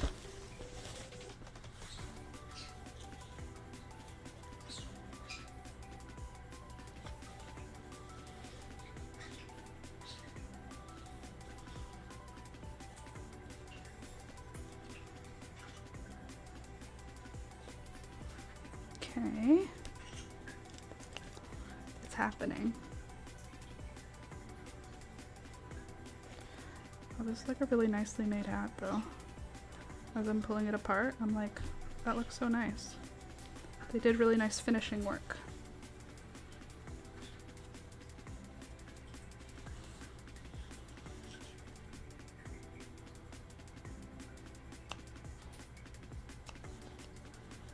Are any of you guys watching The Last of Us? Alex and I watched the most recent episode last night, and it's sad, it's hard, it's fun, it's dramatic. I like it though. I love shows with good world building, you know? And I feel like The Last of Us has an awful lot of world building in it. Let's see. Sid says, ugh, it's getting harder and harder to actually get music. I found this band I'm digging right now, and they only have one download from iTunes, which I don't use. They literally only have download from iTunes. So how do you get things like that if they only have it on iTunes? Do other people download it and then put it on, you know, other sites? I feel like that's what you do with movies, right? They're on like other sites. You know what's been so fun about my whole life? I've never had to be the person to figure out that stuff. Like, I've always either had a brother, a cousin, a best friend, a boyfriend, a someone, now it's Alex, a person who did my music and movie solutions. I just show up, you know? I just show up and my music is there. I would like this music, please. Like back when you had to use things like LimeWire. I don't even know if that exists anymore, but there was this service. I think it was for streaming. Was it for streaming or downloading? This is how not informed I am, because I never had to be. But when you'd want music, you'd have to go and find the songs you wanted, and then you'd find the cover art. And I always had someone in my life who that was like one of their hobbies. So I would always just have the correct album art. I would always just have the music I wanted. I didn't have to look for it. I used to like, because when I tried before having a person, I would give viruses to the computer. Back when viruses were still a thing. Do people still get viruses on their computers? I literally don't even know what... Anyway, I would put a virus on our computer by doing any downloading, and then I stopped because I didn't want to get viruses in the computer, and then I just always had a person. And so the idea of having to find a place to find music, that sucks. Because that's none of my business. You know what, though? I did actually have that happen, like, where I couldn't find music. I used Spotify, and I was feeling nostalgic, and I wanted to listen to this artist, Teddy Geiger. And Teddy has, I think that she has a different name now, but when she was a teenager, she made music as a boy as Teddy Geiger. And that entire CD from when I was, I don't know, probably in high school, is not on Spotify. It's just been taken down because it's like dead naming her. And I don't know if it's dead naming her. She might still be Teddy Geiger, but dead gendering her. And anyway, because of that, I had to go on a little search. So actually, for the first time since, I don't know, high school, I had to do a search for music I wanted to listen to. Interesting you'd bring up that, because that is literally something that just happened, like, this past week. Luckily, the entire album was available on YouTube, because people used to put songs on YouTube, and I was able to listen to it all, but at the same time, it's just not my forte. Alright, so we've got almost all of it apart now. Just need to separate the top now. And then we'll have a perfect measurement.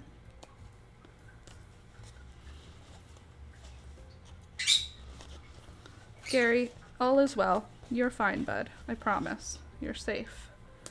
Nobody cares about whatever you're up to. You're living the life, Gary.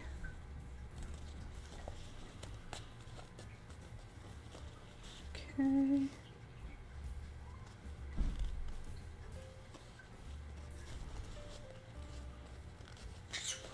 Almost through. There. Yeah, that stuff, I hate that. I refuse not to own what I want to listen to. I have streaming video, but I don't really like... Oops. Did Did I rip you or did I just pull? Okay, good. Let me see. Sorry, I got distracted by my own project here. One sec.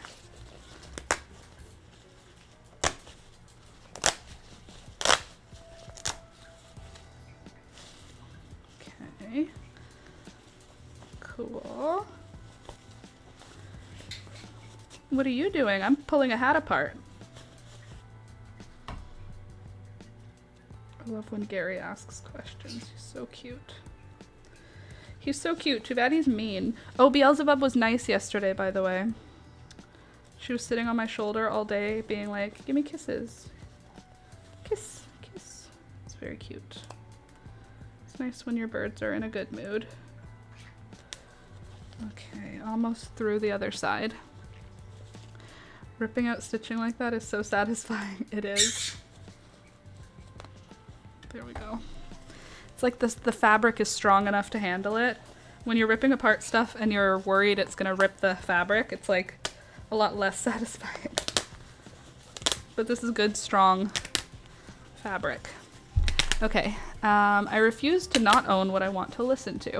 I have streaming video, but I treat that like the rental place, and if I know I want to rewatch it, I buy the DVDs. Smart.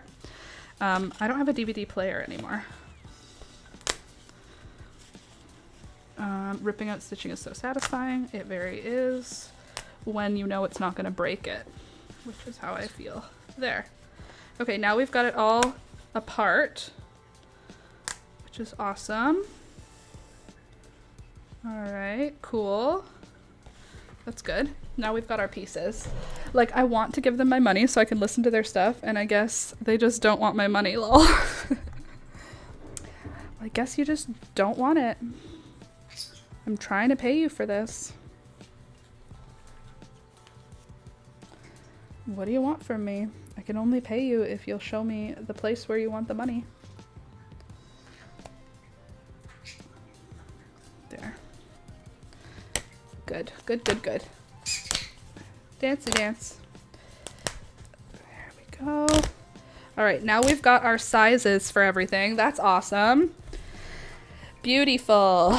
Now I feel good. Now I feel like we've got something to work with for our granny squares. Let's see. Are you going to fit 1, 2, and 3? It's a little bigger than this. So we need 6 of them, 6 granny squares. But this is great for fabric because I want to sew a bucket hat now with like my own choice of fabric. Doesn't that sound like fun? Having the brim all done and everything is so cool. I feel like I could just cover this with fabric rather than sewing the whole thing again. I feel like I could just cover it with my choice of fabric. Oh, perfect brim. Or do I cut it and then make my own brim? I'm gonna not cut it yet. And then I have the top of the hat, which is cool. Perfect. I can see all the little things they did to make this hat. Like they did notches. There's notches cut into it because they had to line it up. I love that. Okay, so that's good. That was kind of totally unnecessary to do, just satisfying. Now we can talk about how this brim is gonna look as a crocheted brim. How far out do you go? Come out a little farther this way.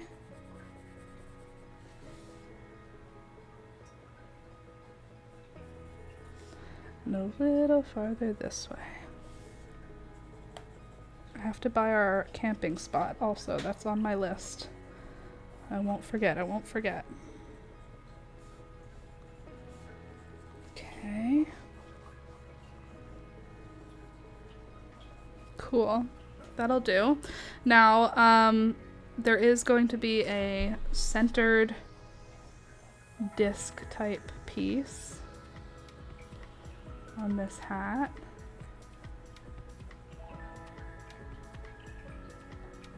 That works like this. Super good.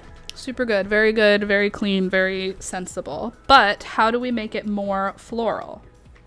because I think I would really like to have some floral activity. This one, I do love this hat. Like I said, I got it at a flea market or a street market, but it's a little big.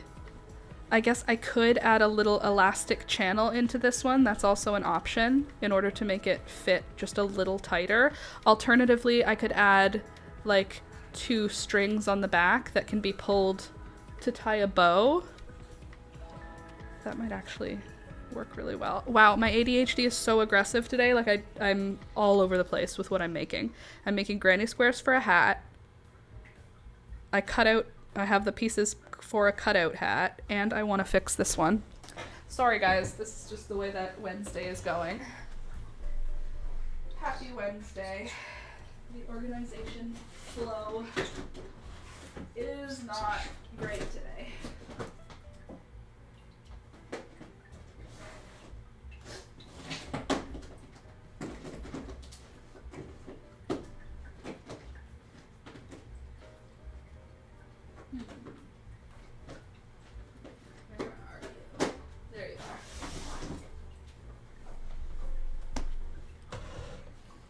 You'll just have to play along.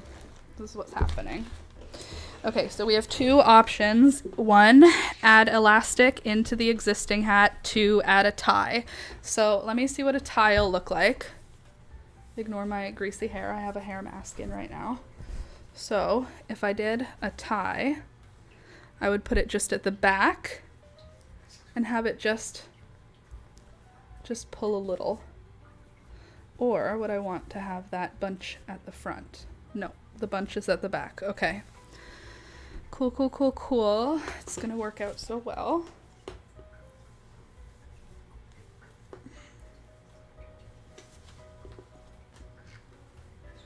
Great. So I'm gonna find the back, and then you could just sew a small piece of elastic on the back edge. That's true also.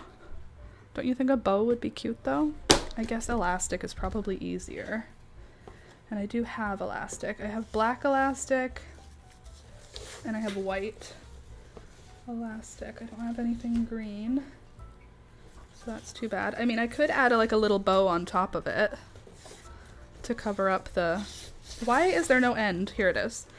To cover up the elastic.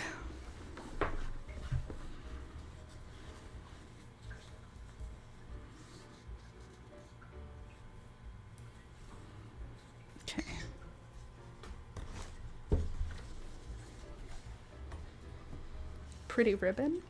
Okay. So if I add a piece of elastic, and then I can add ribbon for tying it on, or for tying like a bow in the back. First of all, it'll also label the back for me, which I like. Okay, hold on a sec. This is all vegetables. The pattern on this hat is vegetables. So even though my brain wants me to use my new floral trim, I feel like that's not the best choice. This could make a cool bow. Is it too much? Either idea will work. The elastic might pull the cloth a bit more evenly. Like, is that going to be too much bow for this hat? Let's see.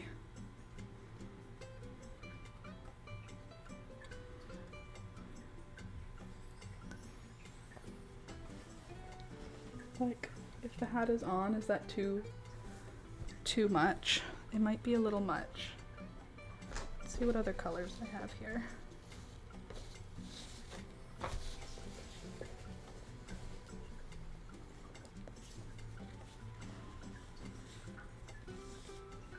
No, it's pretty. You think so? Okay, because the other option, right? Hear me out. Is putting a whole band around the front of the hat. Okay, I just need to have my ponytail out for this time, I think. Okay, so if the hat's like this, right? That's how it sits.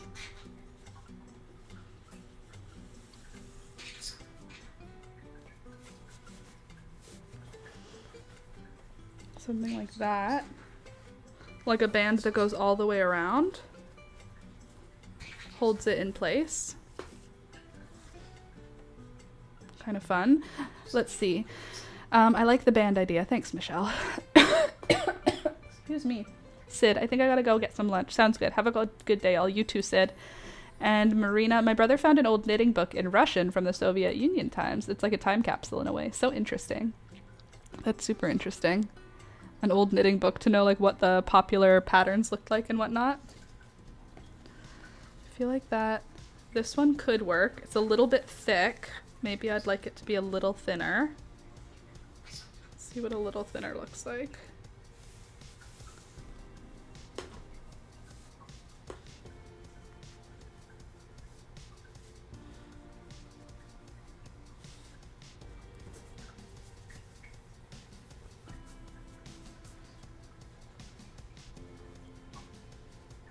It's not terrible.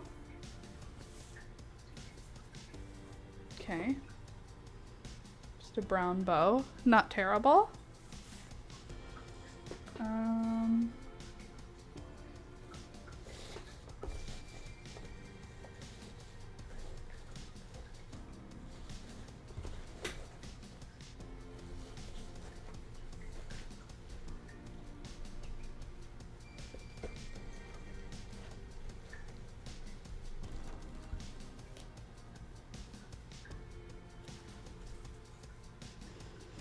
Too much.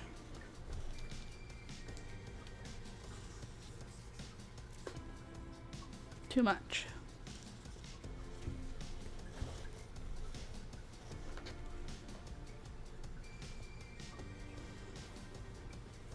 Not enough.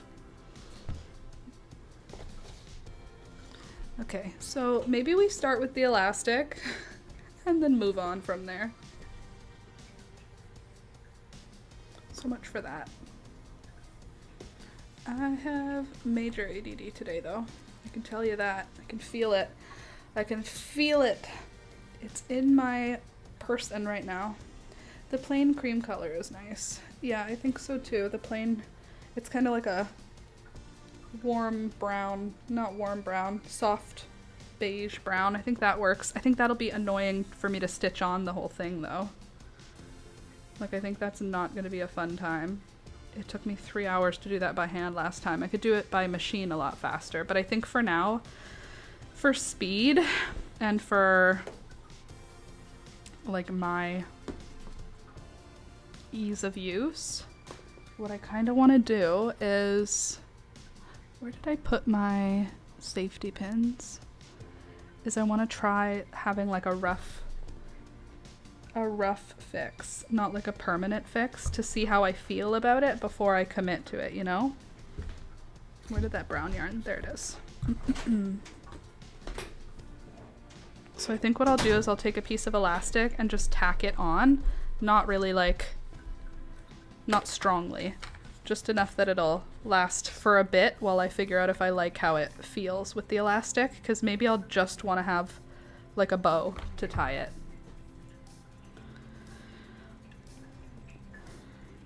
We'll see though. Maybe I will love the elastic and then we'll just kind of permanently stick it in. I liked the hat as is, so. Okay, so if we're stretching it to double its wide width, all right, then we'll start right here.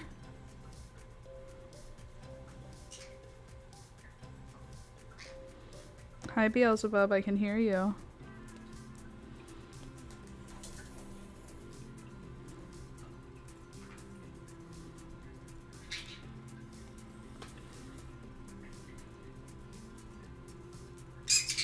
Shush.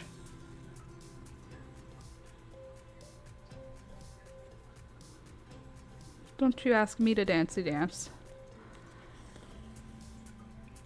Okay, so I didn't even tie a knot. I just started my stitches.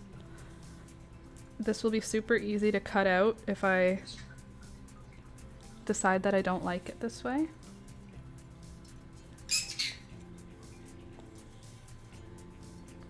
Which is good, because I want to make it... This is kind of like a test run for the fit. I really like this hat, but it blows off anytime there's any even slight amount of wind. So what I'm thinking is by just securing it down a little bit, I'll at least be able to get a vibe. So I am going to be babysitting this afternoon. Looking forward to that. You know I love hanging out with my nephew. Okay, so hey, get your... That's not happening, Beelzebub. No way. Crazy bird. What else can we talk about? What else is going on? Like I said, yesterday was super warm, but also really windy. I had a bunch of plants get damaged and have to get planted out, which was seriously not part of the plan, but also it's fine. It's going to be fine because realistically, I have to get my entire garden planted out before next Tuesday anyway, because I'm not going to be here to protect it for several days. And while Alex can take care of some of my seedlings, I really don't want it to be like one of his responsibilities to make sure they don't die. So in order to do that, I'm going to just put a bunch of them out and plant them and go from there. That's my plan. Okay. How much do we want?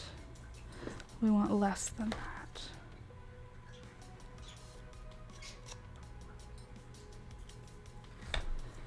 Okay. Then I can just stitch this down. Anyway, so I am going to be planting out a bunch of my garden this weekend. Because I have to. But also because I'm going to want to. But since we're getting rain on Saturday, I should probably plant my garden on Friday. So that it's like fully not going to be a problem. Okay. Because if I plant it on Friday, it'll get rained in on Saturday. Sorry, my ADD is also taking my brain partially away. On Saturday, the rain will come down and water in anything that I plant in on Friday, so that's making me want to plant on Friday.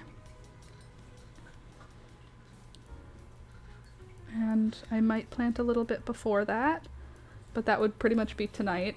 So we'll see. Probably not. Probably it'll be Friday. I was watering plants and Ada came and the hose got a PBL and exploded and we got wet and Ada was so scared and started crying and I couldn't with laughter. Poor baby. Poor Ada. It's scary when the hose attacks. When hoses attack. Okay, and then you'll be just a little bit further over. No problem. Easy peasy. Lemon squeezy. Ugh. So I'm just stitching down the edges and I put one tack in the middle of the elastic. Goes to about here.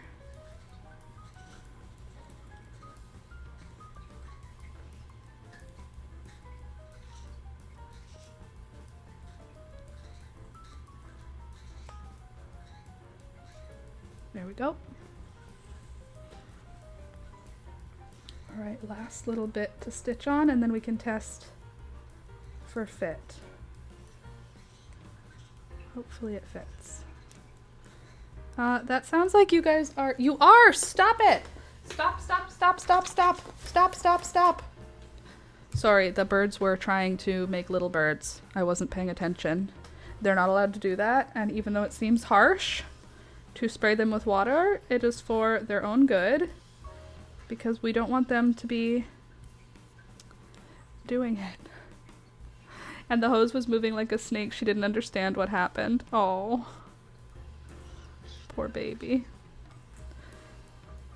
She's like, why are you not freaking out, Mom? The end of the world is here. And you're laughing and she's like, it doesn't make any sense. Why aren't you upset?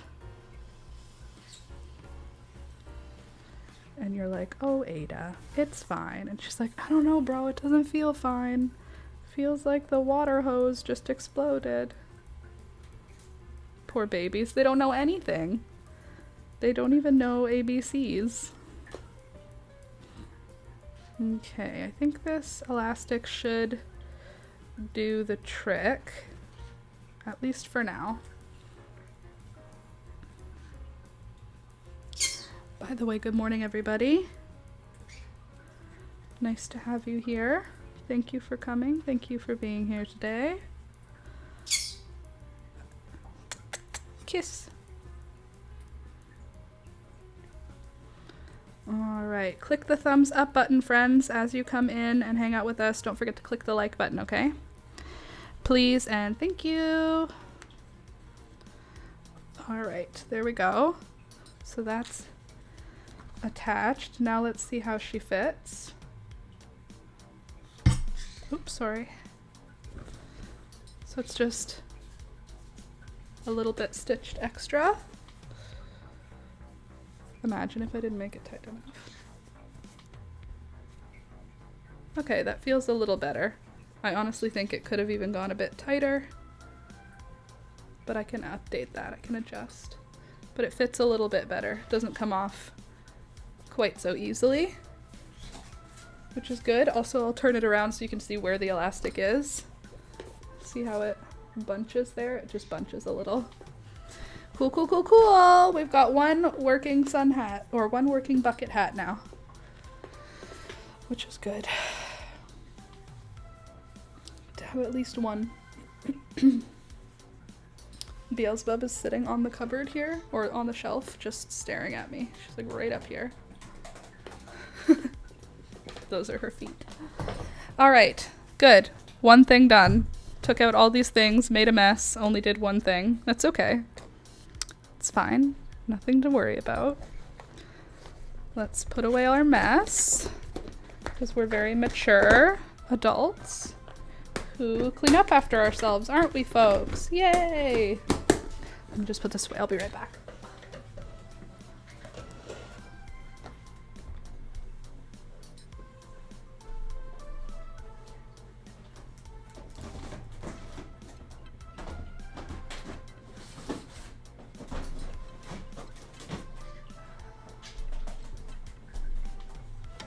Very good.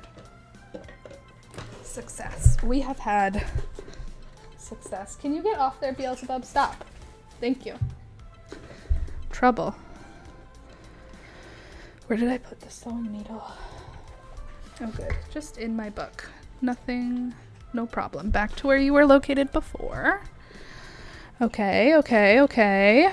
So now we've got 1 of 6. Oh, granny squares. We don't need these things right here now.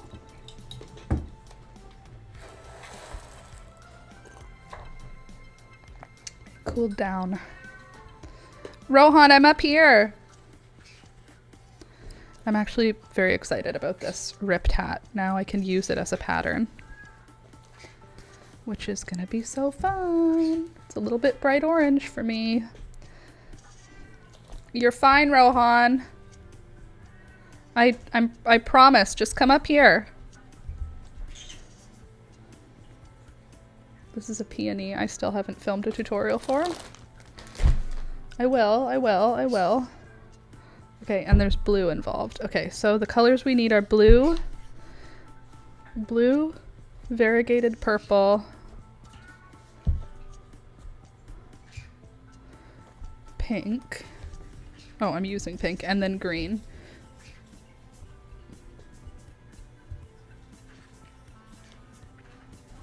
There we go. Nope, get off of that. Get off of it. Thank you. Devil bird. You're not actually allowed on there either. Thank you. There's a lot of rules, Beelzebub, and you know them all.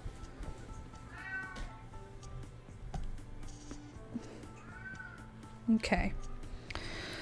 So, now we've got our first one. Excuse me. Our first granny square. I just need to do it 5 more times. I need to make at least a couple of them during this stream so that I don't have to make all of them for the video later. 1, 2. I feel like a headache is coming on. Not a huge fan of that feeling.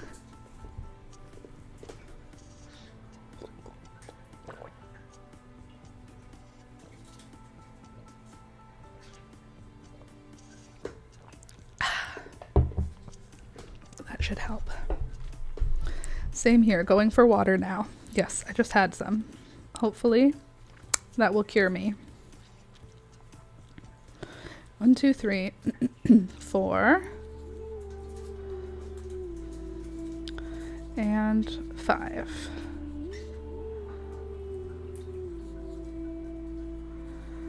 There we go. How many have we got? 1, 2, 3, 4, 5, 6, 7, 8, 9, 10, 11, and 12. Okay, so yarn over, insert, yarn over, pull up a loop, pull through 2. Yarn over, insert, yarn over, pull up a loop, yarn over, pull through 2. Yarn over, insert, yarn over, pull up a loop, yarn over, pull through 2. Yarn over, insert, yarn over, pull up a loop, yarn over, pull through 2. Yarn over, insert, yarn over, pull up a loop, yarn over, pull through 2. Yarn over, pull through all of them, chain 1. Gorge. It's gonna be great. It's gonna look cute, and I'm gonna want to wear it all the time. You know? At least I need to believe that, because it's gonna take me so long to make this many granny squares. 1, 2, 3, 4, and 5.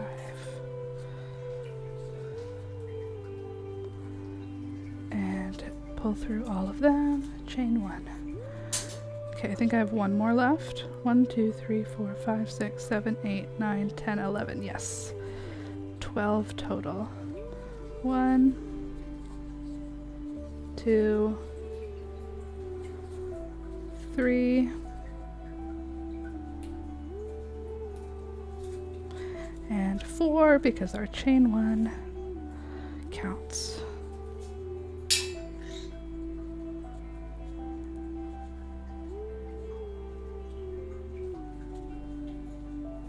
Right? Or are you part of this 5? Hold on one sec. 1, 2, 3, 4, 5. So you're part of my 5. Right? 1, 2, 3, 4, 5. I guess not. I guess there's still 5. Sorry, I have to do math. No, I don't. I just have to count. But I mean, that's preliminary math. So basically, doing math. Okay. And then we'll join. Gorgeous. Now we can switch to blue. Imagine if I play Yarn Chicken and I lose. Wouldn't that be sad? I hope I'll be okay for it. It would definitely make me sad though. Are you guys working on any cool projects? For me, it's like all about the seedlings right now, which is great and fun and super cool, except also I just want to play outside. But I can't. Alright, so now there's gonna be, okay, 1, 2, and 3 there. So then we'll chain 2 here, 1 and 2, and then 3 more, and that'll be a corner. Not at the moment, minus my book stuff. Your book stuff is still creative stuff, crafty stuff. 1, 2, and 3. And then chain 1 and 3. 1. Yes, I'm trying with the seedlings, but not doing very well. I may start all over. I think I have to start a few of my things over again. a few of my stuff, like status, didn't do very well. So it might just be a year where I don't have status, which is so sad because I really wanted to do better for it this year. I feel like last year my status did so poorly and it was like all my fault. And I was like, this year I'm gonna fix it. I know the problem now. And yet now I have 3 status plants alive right now. And I intended on having like 10 or 12 of them in one pot. So that I could give it like perfect direct sun access.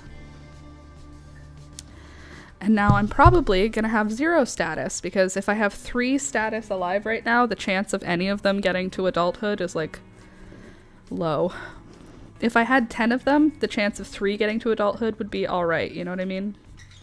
Okay, that's a corner, that's a corner. Now this will be a corner. What is it, Rohan? What's wrong? What? Buddy.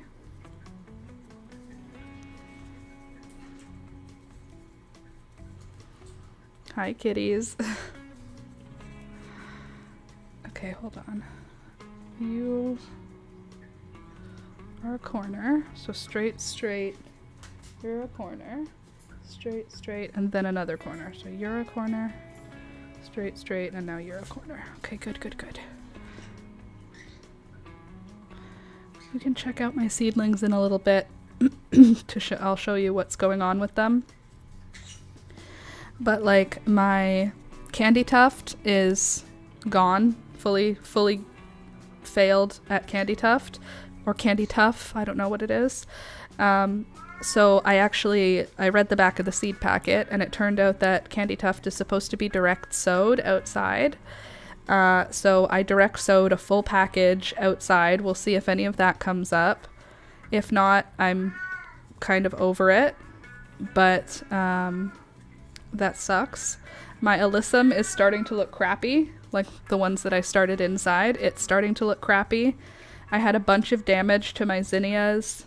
I just feel like there's a lot of seedlings that really are struggling now. Like they need to go into the garden because they're not doing well, which is a bit sad. I think there's also this thing where so much of the garden is waking up that I'm kind of like, whatever, with my annuals, because there are so many flowers that are gonna start working the garden in the next couple of weeks. Like the stuff that's already growing outside is gonna be okay. So all this stuff that I'm growing inside, I'm like feeling a little bit lackluster about it, just because it's like, it's not doing well, and the stuff that's outside is, but also this stuff isn't big enough to go outside yet, so I can't even just put it outside and hope that it'll do better, because it won't. It'll literally die. Some of it's just far too small. It can't stay moist outdoors. I need to like water it all the time. So anyway, I'm having some disappointments with my indoor garden starting this year, unfortunately, but the outdoor excitements are worth enough that the indoor disappointments are not like getting the better of me. I'm not feeling like completely bad about it, you know? Okay, I'm working on mine. I put mine in bigger pots. They look like they're dying. Yeah, I haven't even done the bigger pots thing yet. Mine are just dying in their first pots. Yes, it's probably time for some of them to get potted up, but most of them it's not even. Like, there's a lot of small plants that should be okay, but I also haven't been giving the attention to them that I gave last year. Like last year I had 2 tables of grow lights, or 2 shelves, 2 whole shelves of grow lights, and I was attending to it every day. Like I was really invested in my indoor garden starting. This year there were a bunch of babies that got born. I was away. There was just like a lot of stuff interrupting what would have been my seed starting time. So I just didn't pay as much attention to it this year as I have in years past. Again, it's gonna be fine. I'm not really concerned about it. It's a truth. One of my truths right now is that I didn't do the same thing that I did last year. I was working really diligently last year on my seedlings, making sure I had more than enough of everything. I don't think it's going to be a be-all or end-all situation. Like, I don't think I'm going to lose all of everything. I just think we might not have certain things that I hoped we would have. I feel like I'm not seeing very many scabiosa, for example. So maybe we're not going to have a lot of status or scabiosa this year, which is kind of sad. I don't know how we're going to do with like calendula. I honestly, my marigolds are okay, but I don't know exactly how much we're going to be getting from them. Okay, second row is done. Let's look at seedlings, don't you think? The ADD today is getting the better of me, and since I have to be a person later, I'm just following the dopamine while I'm with you guys. I'll just fold this area up and away to avoid making a huge mess.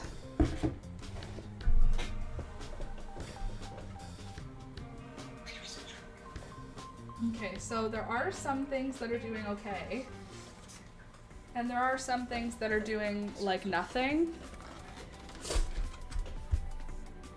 I just wish I could make this turn back on. I don't know what I did wrong or what I disconnected.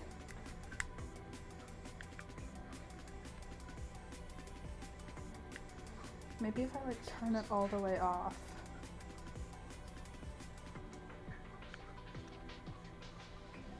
You know? Hold on a sec.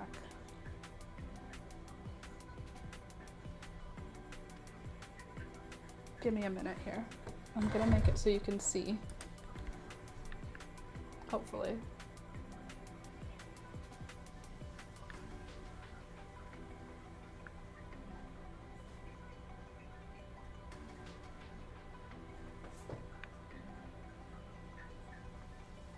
Boomer energy.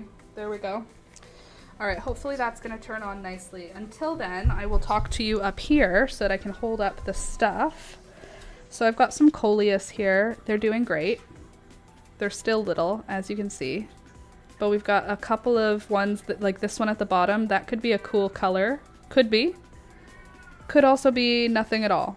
These could all turn out the same. They're too little to know. Sometimes it's clear, sometimes it's not. Okay, this is some marigolds. They're not labeled, so I don't know what they are, but we'll be happy to have them, whoever they are.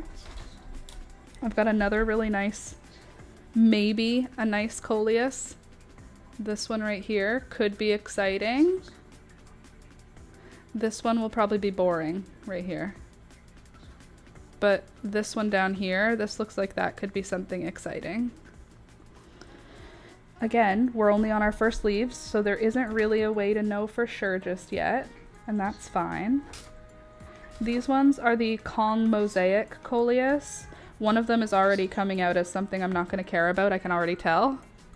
This guy right here. It's like this reddish brown center on a green leaf, and I don't care about them, but these two, they could be something exciting. Rohan, we're all up here, baby. I also have Alyssum. Doing great. Some purple Cleome. Small, but doing great. These are gonna go back under the bright light. These are our way too small to go outside size, but they just live under the bright light. Oh no. Need to add water to this one. Oh my gosh, it's like so dry. I'm so sorry. I watered all this stuff yesterday, but sometimes they just dry out super fast. Okay, this is a zinnia. This is pink hybrid and salmon zinnia. So far, I've had zero luck germinating the pink hybrid. So what I did was I planted a bunch of the seeds outside yesterday, just popped them in the soil to hopefully have something happen. My salmon zinnias are starting to come up. So that's good. Wow, that dried out so much. Rohan, we're all here. Everybody's here. We all love you. You're not in trouble. Nothing's bad. You're fine. Good morning, Deborah. Okay, in this tray, this is Baby's Breath. This is doing very poorly. It's dry. That's my bad. But it went through a very rough day yesterday. I'm not giving up on any of it because this was 100% my bad. Please don't be dead. That would be really like upsetting for me. Anyway, this is Baby's Breath. She's a struggling. I don't know. This feels damaged, but it doesn't feel dead. So like, are you dead? Are you root rotted, or are you just... I'm sacrificing one. No, you're not dead. You're just weak. That's fine. Okay, so Baby's Breath, not doing great. I'm going to be honest with you. She's had a bit of a rough go of it the last 2 days, mostly just yesterday, because we had crazy wind that knocked a bunch of it over. But, you know, who isn't seeming to be doing too bad is the Chantilly Snapdragons. Very happy with them. So far, we've lost 3 of them. We started with 24. We're now down to 21, which is okay. We really only need like 10 to survive to adulthood, but they're looking good. Those are the Chantilly Snapdragons. They are old enough for me to give them their first haircut, but I'm not ready, so I'm not going to do it. I'll do it when I'm emotionally prepared to have them haircutted. This one is assorted straw flowers. We have lost 1 to dampening off, so we still have... Are there any doubles in here? Yeah, there's a few that have 2. So 2 in there, 2 in there, 2, 4.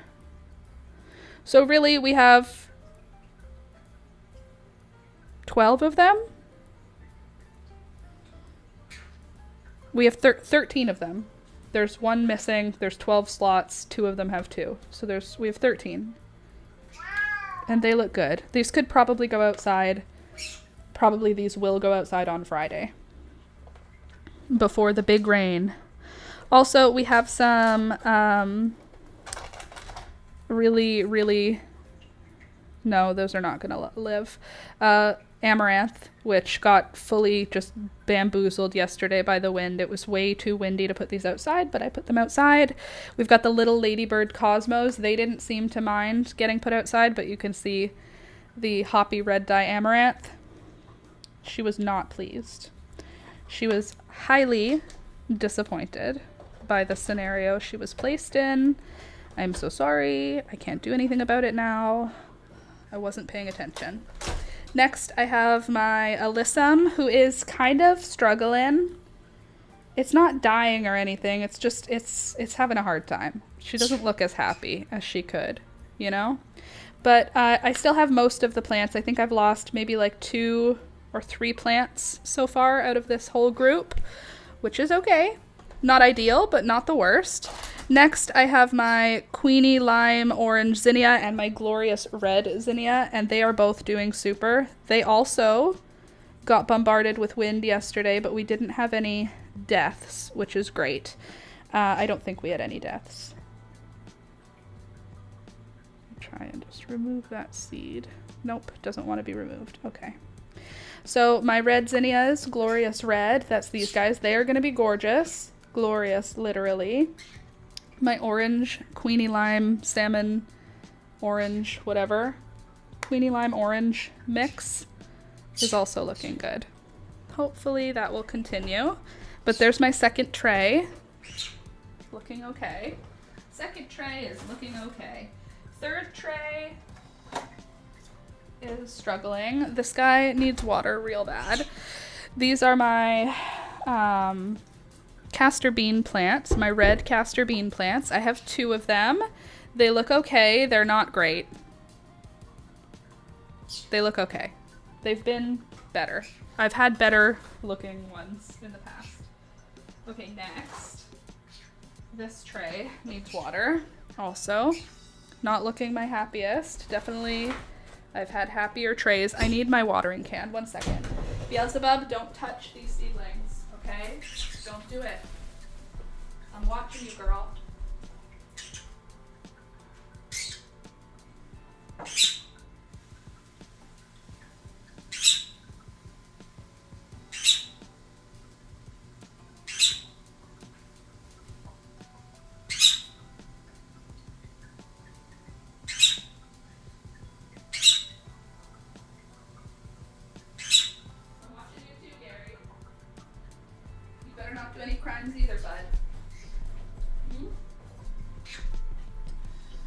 your seedlings are looking great. I repotted a few sweet peppers yesterday.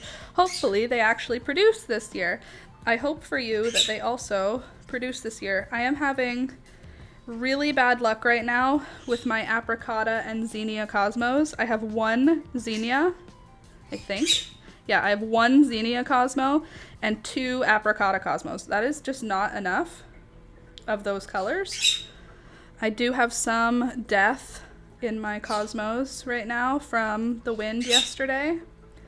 I don't think my Zinnia or Apricota died. Sorry, I'm just watering, and then I'll show them to you. Probably should have showed them to you and then watered, but alas. Alrighty. Beautiful, beautiful, beautiful. So my Apricota Cosmos and my Zinnia Cosmos are just heartbreaking. So I have one Zinnia Cosmo right now. One. How sad is that? Just one came up. No other activity in the seed pots.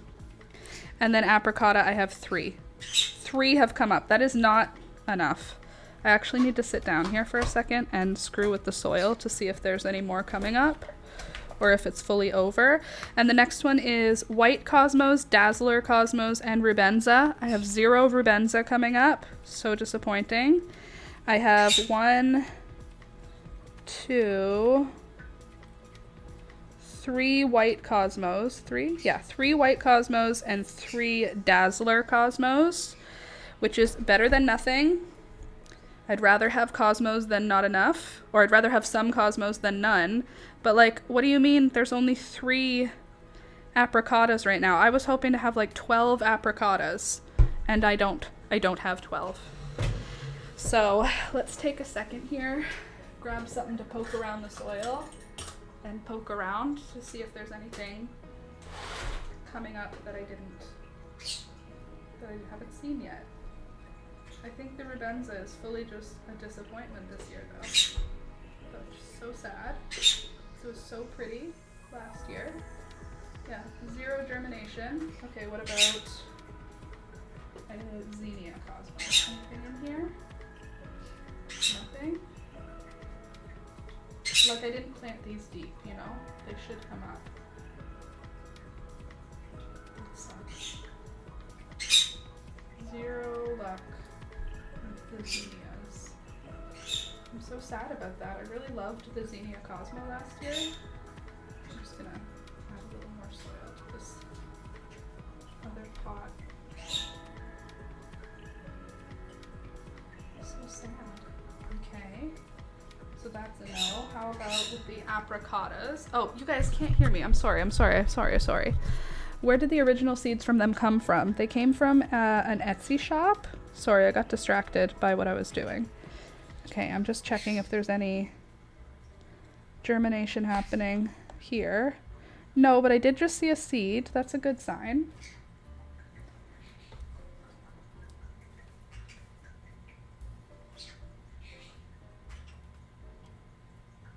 Okay. If there's a seed, that's a good sign. At least there's a seed, right?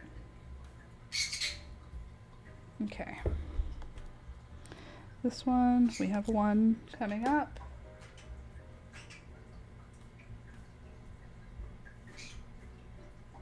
Let's see.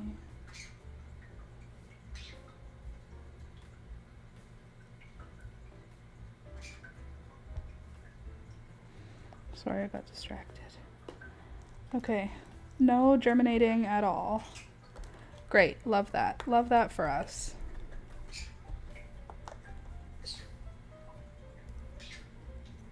I'm not giving up. I'm not giving up. I refuse to give up. My seeds will germinate. They will. They're just a little late. That doesn't mean they're not going to do it. It just means they're a little late, okay?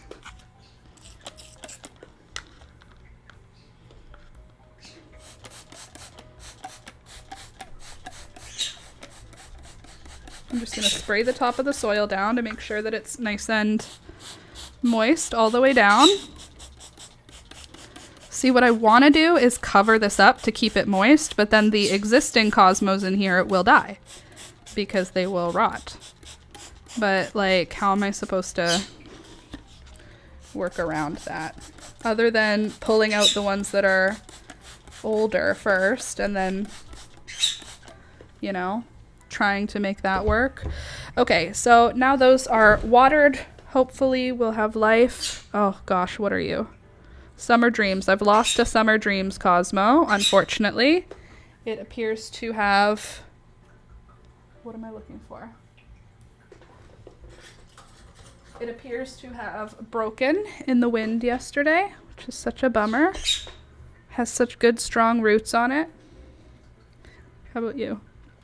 You damaged or just stressed? I think you're just stressed. Let's pack you back in with soil.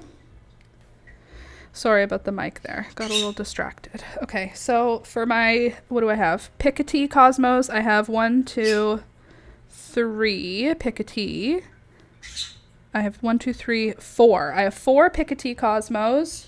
And then Summer Dreams, I have 2. Who's here? Just 2. 2 German. Wow, I do not have a lot of Cosmos this year, is what I'm figuring it out right now.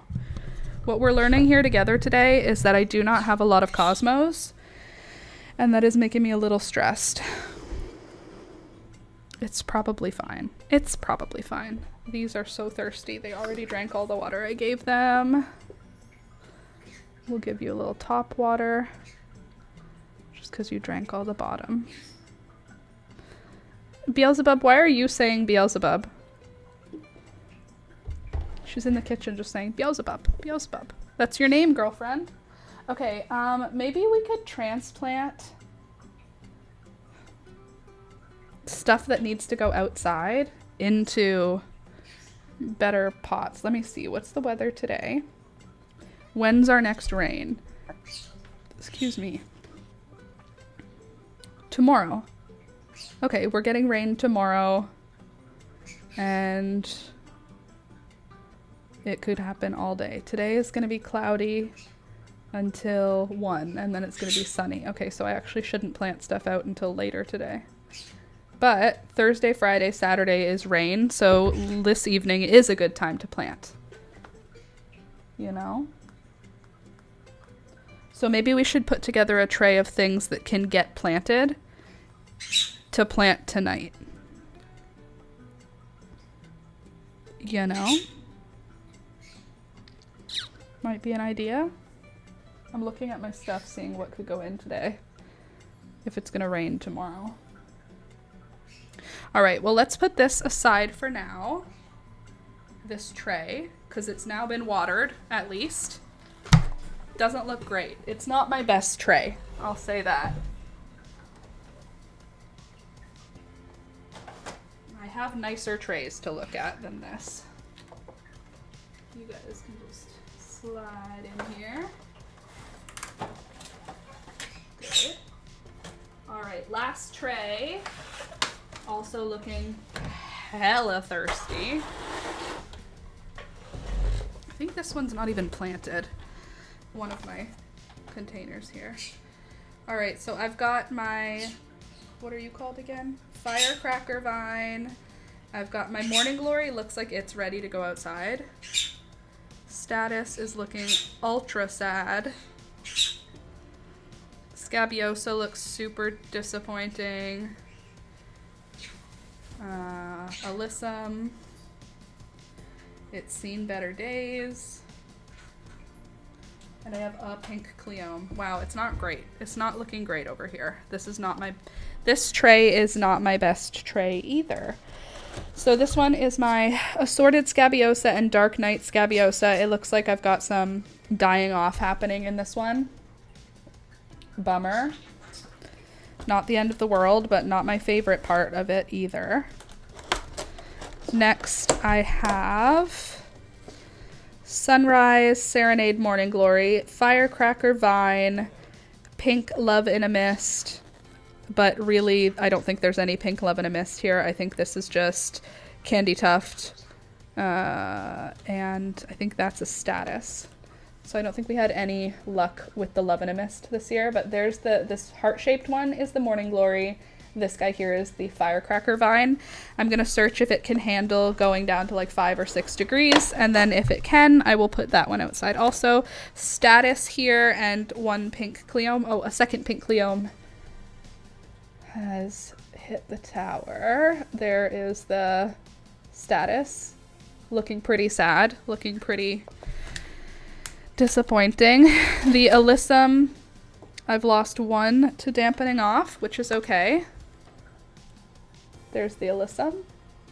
She's been better, is what I'm seeing right now. What I do think I have, though, if the Morning Glory can handle like a light frost, then I can put that outside today too.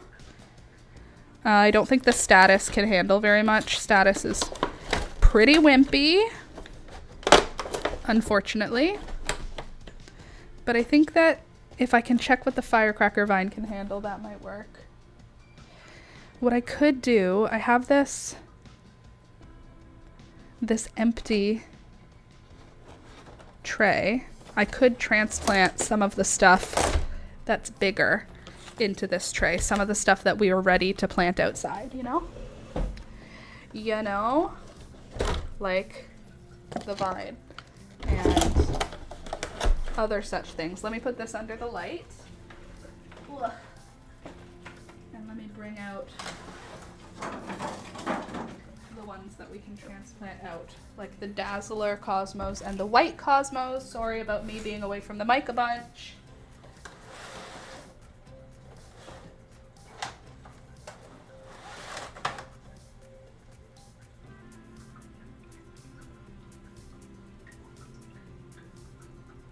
Okay.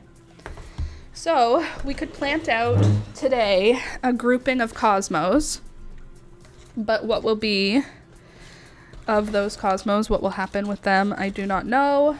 I am happy trying though. So what I think I'm going to do is I'm going to remove the cosmos that look big and strong. Are you a seedling or are you just, no, you're not. Okay, thank God. I thought this was planted. It's not planted. It's just filled with dirt, ready to be planted. It's fine. All is well. Okay, so what I'm thinking I'm going to do is the cosmos that look big enough and strong enough to be repotted, I will dig them out and repot them into this pot, leaving the pots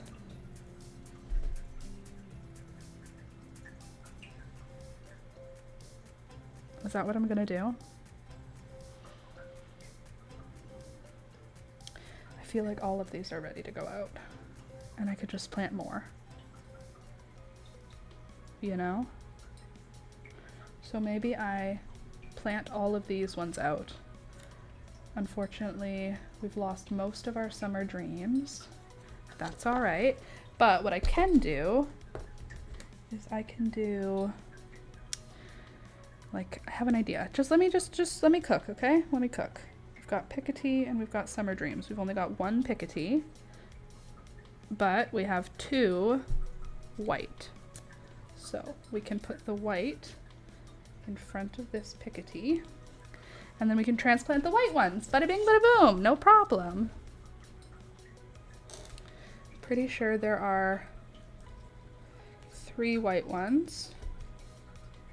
Look at those beautiful roots. Then we can just pack you right back into here. We'll need to plant you deeper later, but that's okay. Deal with that later. And then same thing, we're gonna dig this out. Stay out of my way there, Picotee. Dig out. Try not to make a mess everywhere. And then give you more soil, give you more soil. Oh, it's gonna be so nice to have all these cosmos planted out. That'll be great. Okay, then there'll be 2 more white ones.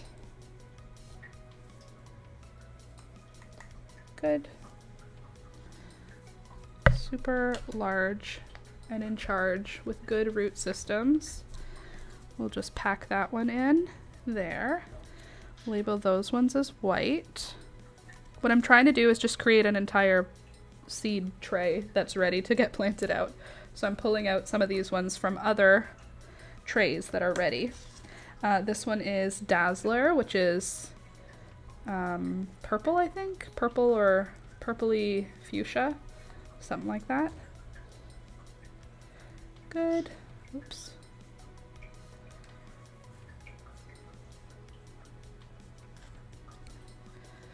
Cool. Which leaves us with an empty seed tray ready to be replanted with more Apricotta Cosmos if I have any more. Feel like I am running very low on my Apricotta Cosmos. I feel like I might buy a pack. So these are going to get planted outside today in the evening when the sun is not threatening them. We have had zero luck with my Rubenza Cosmos. I'm so sad about that, but I can't really do anything about it because I'm not a god, okay?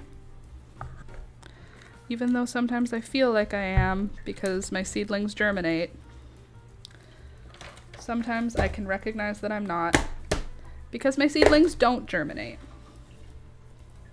Oh my gosh, my stomach just got so nauseous. One sec, I need more water.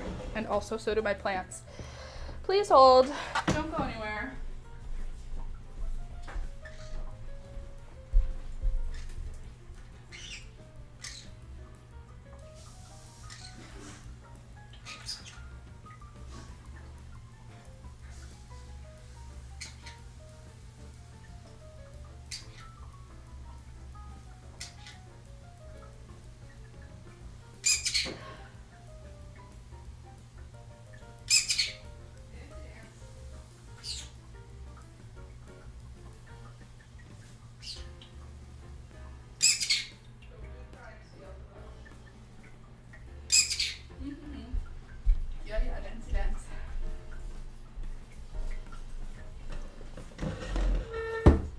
All right. So we have to plant a few more seeds is what's basically happening right now. Where did I put my tools? I feel like they might be outside. That's not ideal. The fungus gnats in my home are gonna cause me some problems.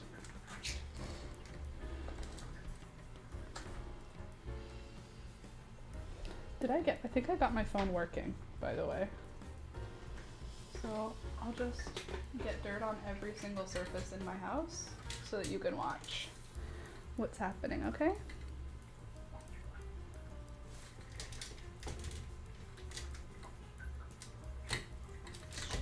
There, that should do it. Ta-da! There. That's what I'm working on.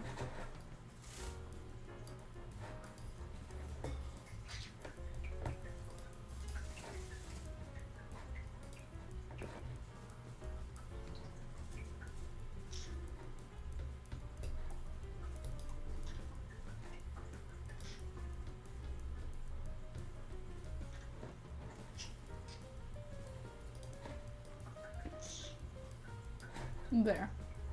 There, now you can watch.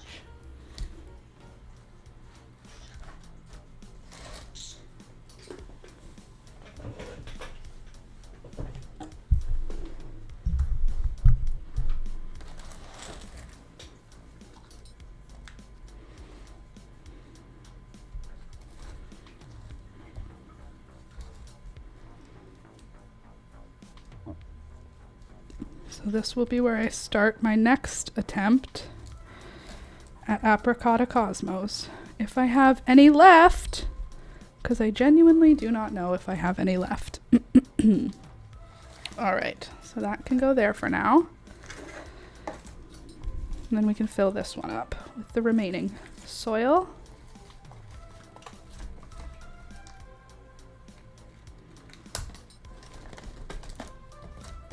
What did I do here? Why is it so stuck in? Oh, golly.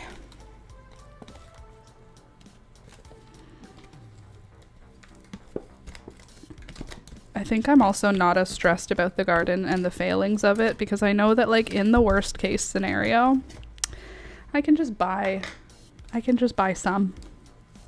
I can go to a garden center. I can buy a bunch of marigolds. Like, Yes, I'm not going to have the varieties that I'm like super excited about here, but like it's not that big of a deal, you know? Okay, I think that the Morning Glory can handle a frost, but I am just gonna search. Can my Morning Glory seedling survive? Sorry, I'm with my wrong hand. Survive frost. No, Morning Glory seedlings are not frost tolerant and will not likely survive a frost. They are tender annuals and sensitive to cool temperatures, including frosts. While they can tolerate some cold, freezing can cause damage or death. Okay. Well then, I think we're already past our last frost anyway. Can my, let's see, firecracker vine. Well, how about you? Firecracker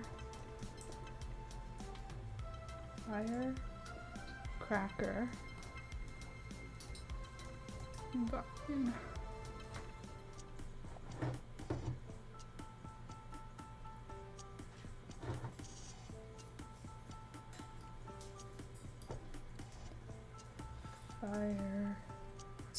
Firecracker.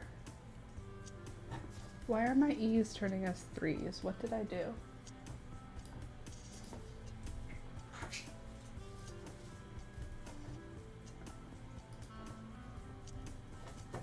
Sorry, there's 3s getting typed in where 3s don't belong.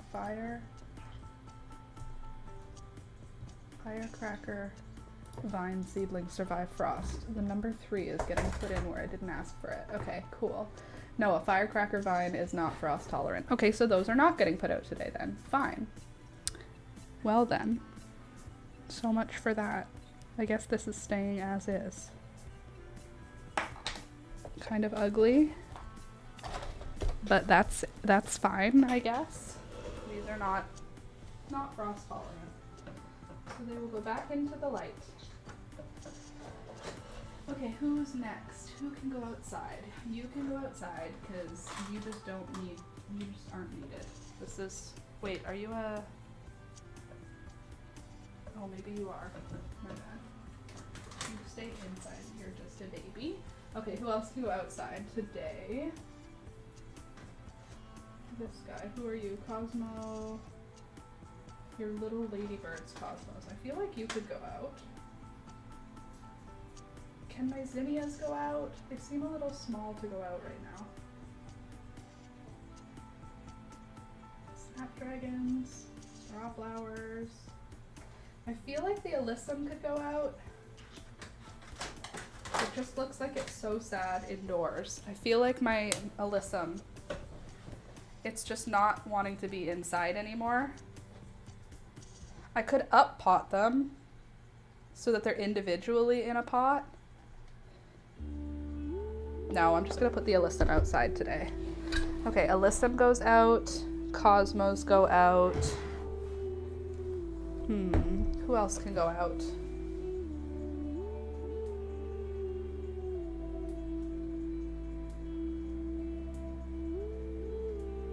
Should I wait with my strawflowers? I don't know, man. You know, I don't know.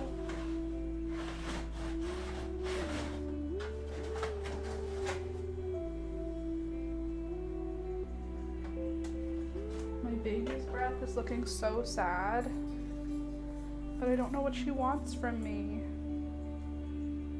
Like, do you want to go outside? Or are you gonna die equally as quickly outside? Like, look at the root here. See that? How sad that looks? I don't know, man. You know? This zinnia set, I could probably put a couple of them out. Okay, let's check the weather one more time and see when we're getting water tomorrow, which is good, right? Weather.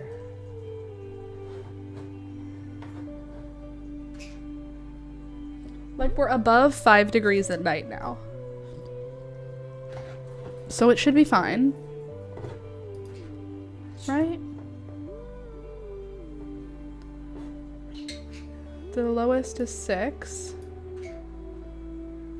And then next week it's all above 10. I think it's fine. I think it's gonna be fine. I'm gonna put some zinnias out tonight is what's happening. Who's not going out? Let's repot the ones that are. We're gonna do Glorious Red, this big beautiful giant. Cause it looks so happy and healthy. How are your roots? Oh, you're out of the bottom. Love that for us. Okay, there's zinnia number 1 going out today. That's Glorious Red. I don't think you normally think it's this much. Trust your instincts. It's gonna be so beautiful. Yeah, I don't think I usually do think this much about it because I know it'll be fine. Do I though? Maybe I do think this much about it. Let's be honest. I probably think more than I need to. Okay, Glorious Red is ready to go out. A couple of them probably.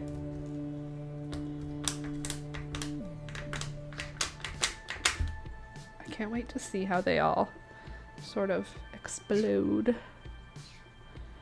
when they finally get outside. Okay, and then this zinnia Queenie Lime Orange, that's ready to go out also. So that's the Queenie Lime Orange. That's the red.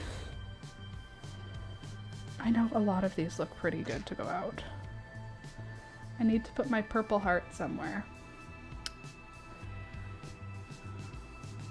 Yes, you do. I agree. It's a good idea. Okay, well, I just broke one of them. Love that. Okay, Queenie Lime Orange. Let's get another one of you out. So we have at least 2 of each. Cute. Good rooting. Just pop you right in there.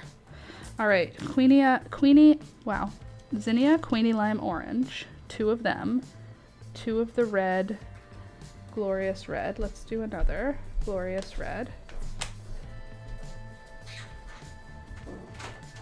Well, this one's coming as a set of 2. So that means there's 4. So now let's do a set of 2 of the Queenie Lime Orange. Bug hugs. I need to make dinner. See you, friends. And thank you for today, Laura. Have fun and love and light. Butterflies. See you later, Louisa. Have a good rest of your day and don't work too hard. You are Queenie Lime. You'll be right here. So that's 4 red, 4 Queenie Lime. And then we can leave the rest inside for now. Just start with 4 of each. And now another set of zinnias. I have other colors. Where did they go?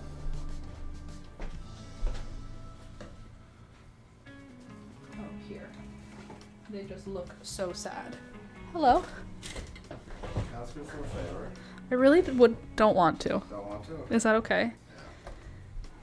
I feel super nauseous right now. I'm just not in the mood to do any like thing. Forgive me.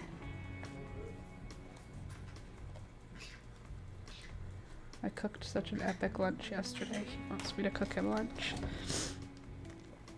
Okay, salmon zinnia. Here we go. Salmon zinnia. And these little salmon zinnias haven't even come up yet. Neither have the pink hybrid, so they will go back down into the warm spot.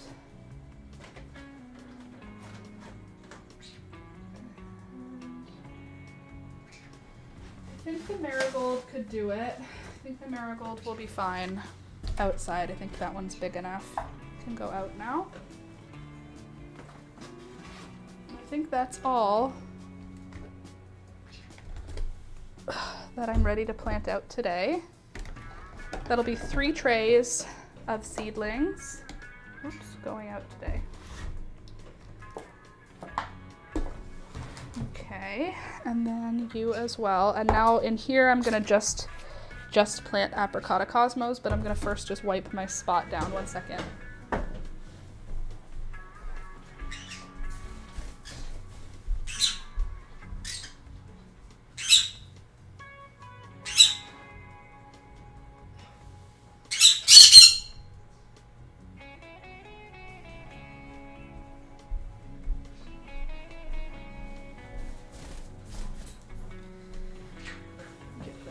Soil off of everything.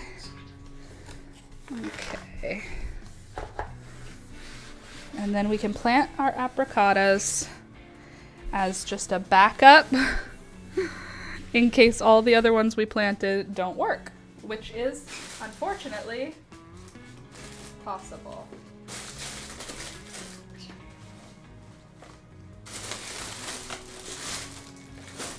Okay.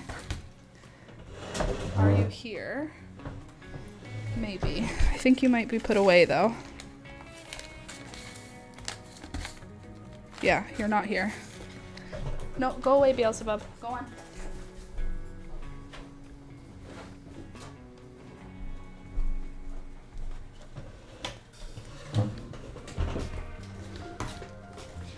Well, now I can put away the seeds I planted.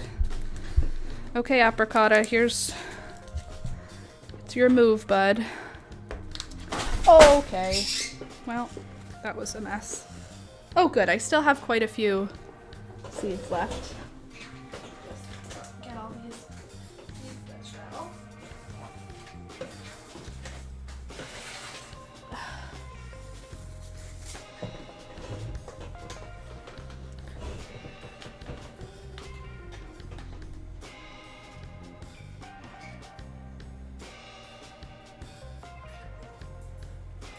I'm just getting rid of any of the chaff here. Aware of the time? I wasn't aware of it. Thank you. I do have to finish planting now, though. I'm not gonna stop this. Okay, there's what I have left for my apricottas. No, go away, Beelzebub. Not a bird-friendly situation right here. Okay, give them each just a little hole. We're going to barely cover them. You can see the soil is totally moist right now.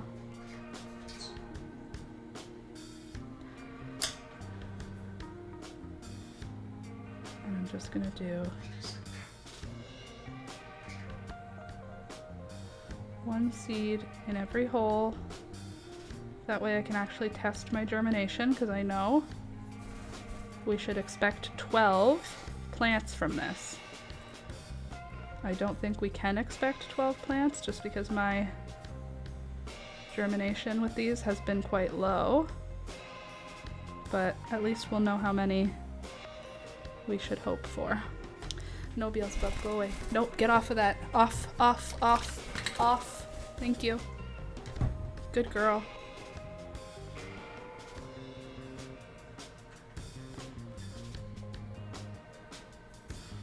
Okay, so some of these got 2, but mostly they just... Do you have one in you? Yes, you do. Mostly they just have 1. And it looks like I still have a good little chunk of these left. So in the best case scenario, all of these will work. And then I'll have backups. And in the worst case scenario, I can do 1 more planting of these. Not very many left. Hopefully enough for the garden. Now, even though this soil is totally moist, I'm gonna just spray down the top to make sure it stays extra moist around our brand new freshly planted seeds.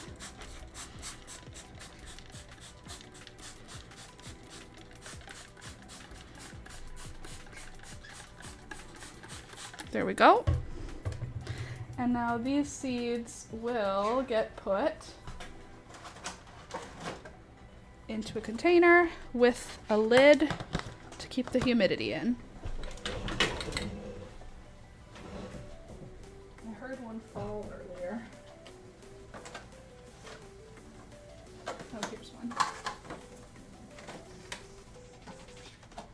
There. Now hopefully those will decide to come up and we will have no more troubles. Now let me just put away a couple of seeds here because I did plant yesterday. So I don't think I need all of these.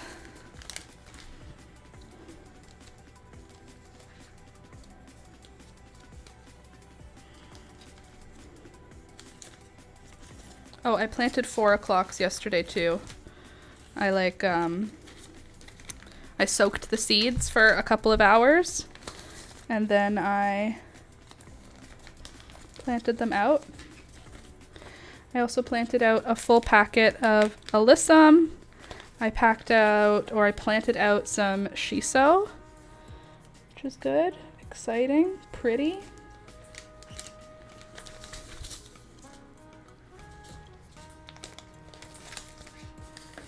And I planted out some Echinacea Paradise mix, as well as some,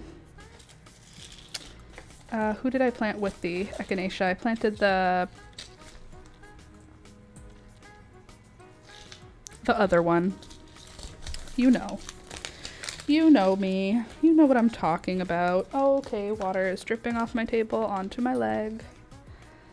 I planted out more quaking grass, because so far none of it has come up. Don't know why. I planted out Amaranth Coral Fountain, Amaranth Love Lies Bleeding, and Amaranth Velvet Curtains, just by scattering seeds in a few choice areas. Hopefully that will work out for us. I planted out a whole packet of Baby's Breath. I planted out a whole packet of True Thai Queen Basil. I'm keeping the packets until the end of the season because I will use them with the seeds I save. Okay. I planted out almost an entire packet of blue salvia, which I'm very excited to see. I planted out loose plantings of Celosia spicata 2024 flamingo and then 2024 fuchsia.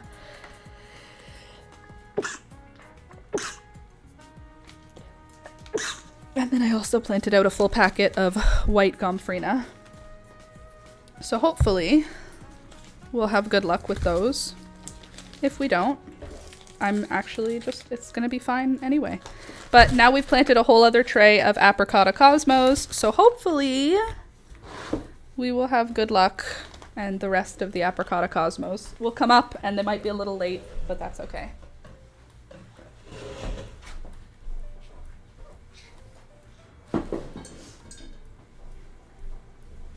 All right.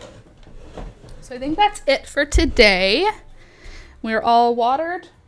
We're all good. Everything's happy. Wishing good luck for them. Me too. I wish them very good luck. There's water all over my floor and all over my desk. It's fine. It's 10 after 12. You know what that means?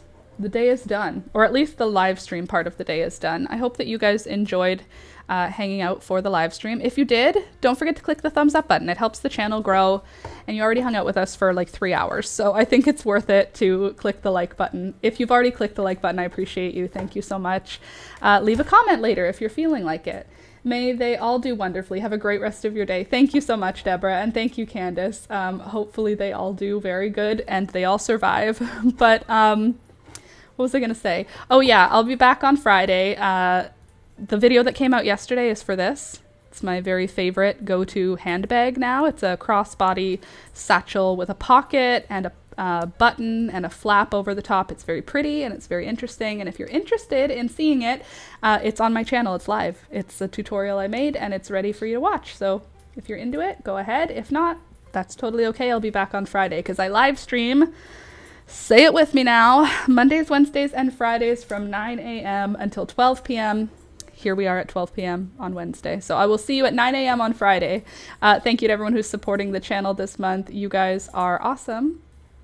I really hope that I will see you on Friday. Okay, bye.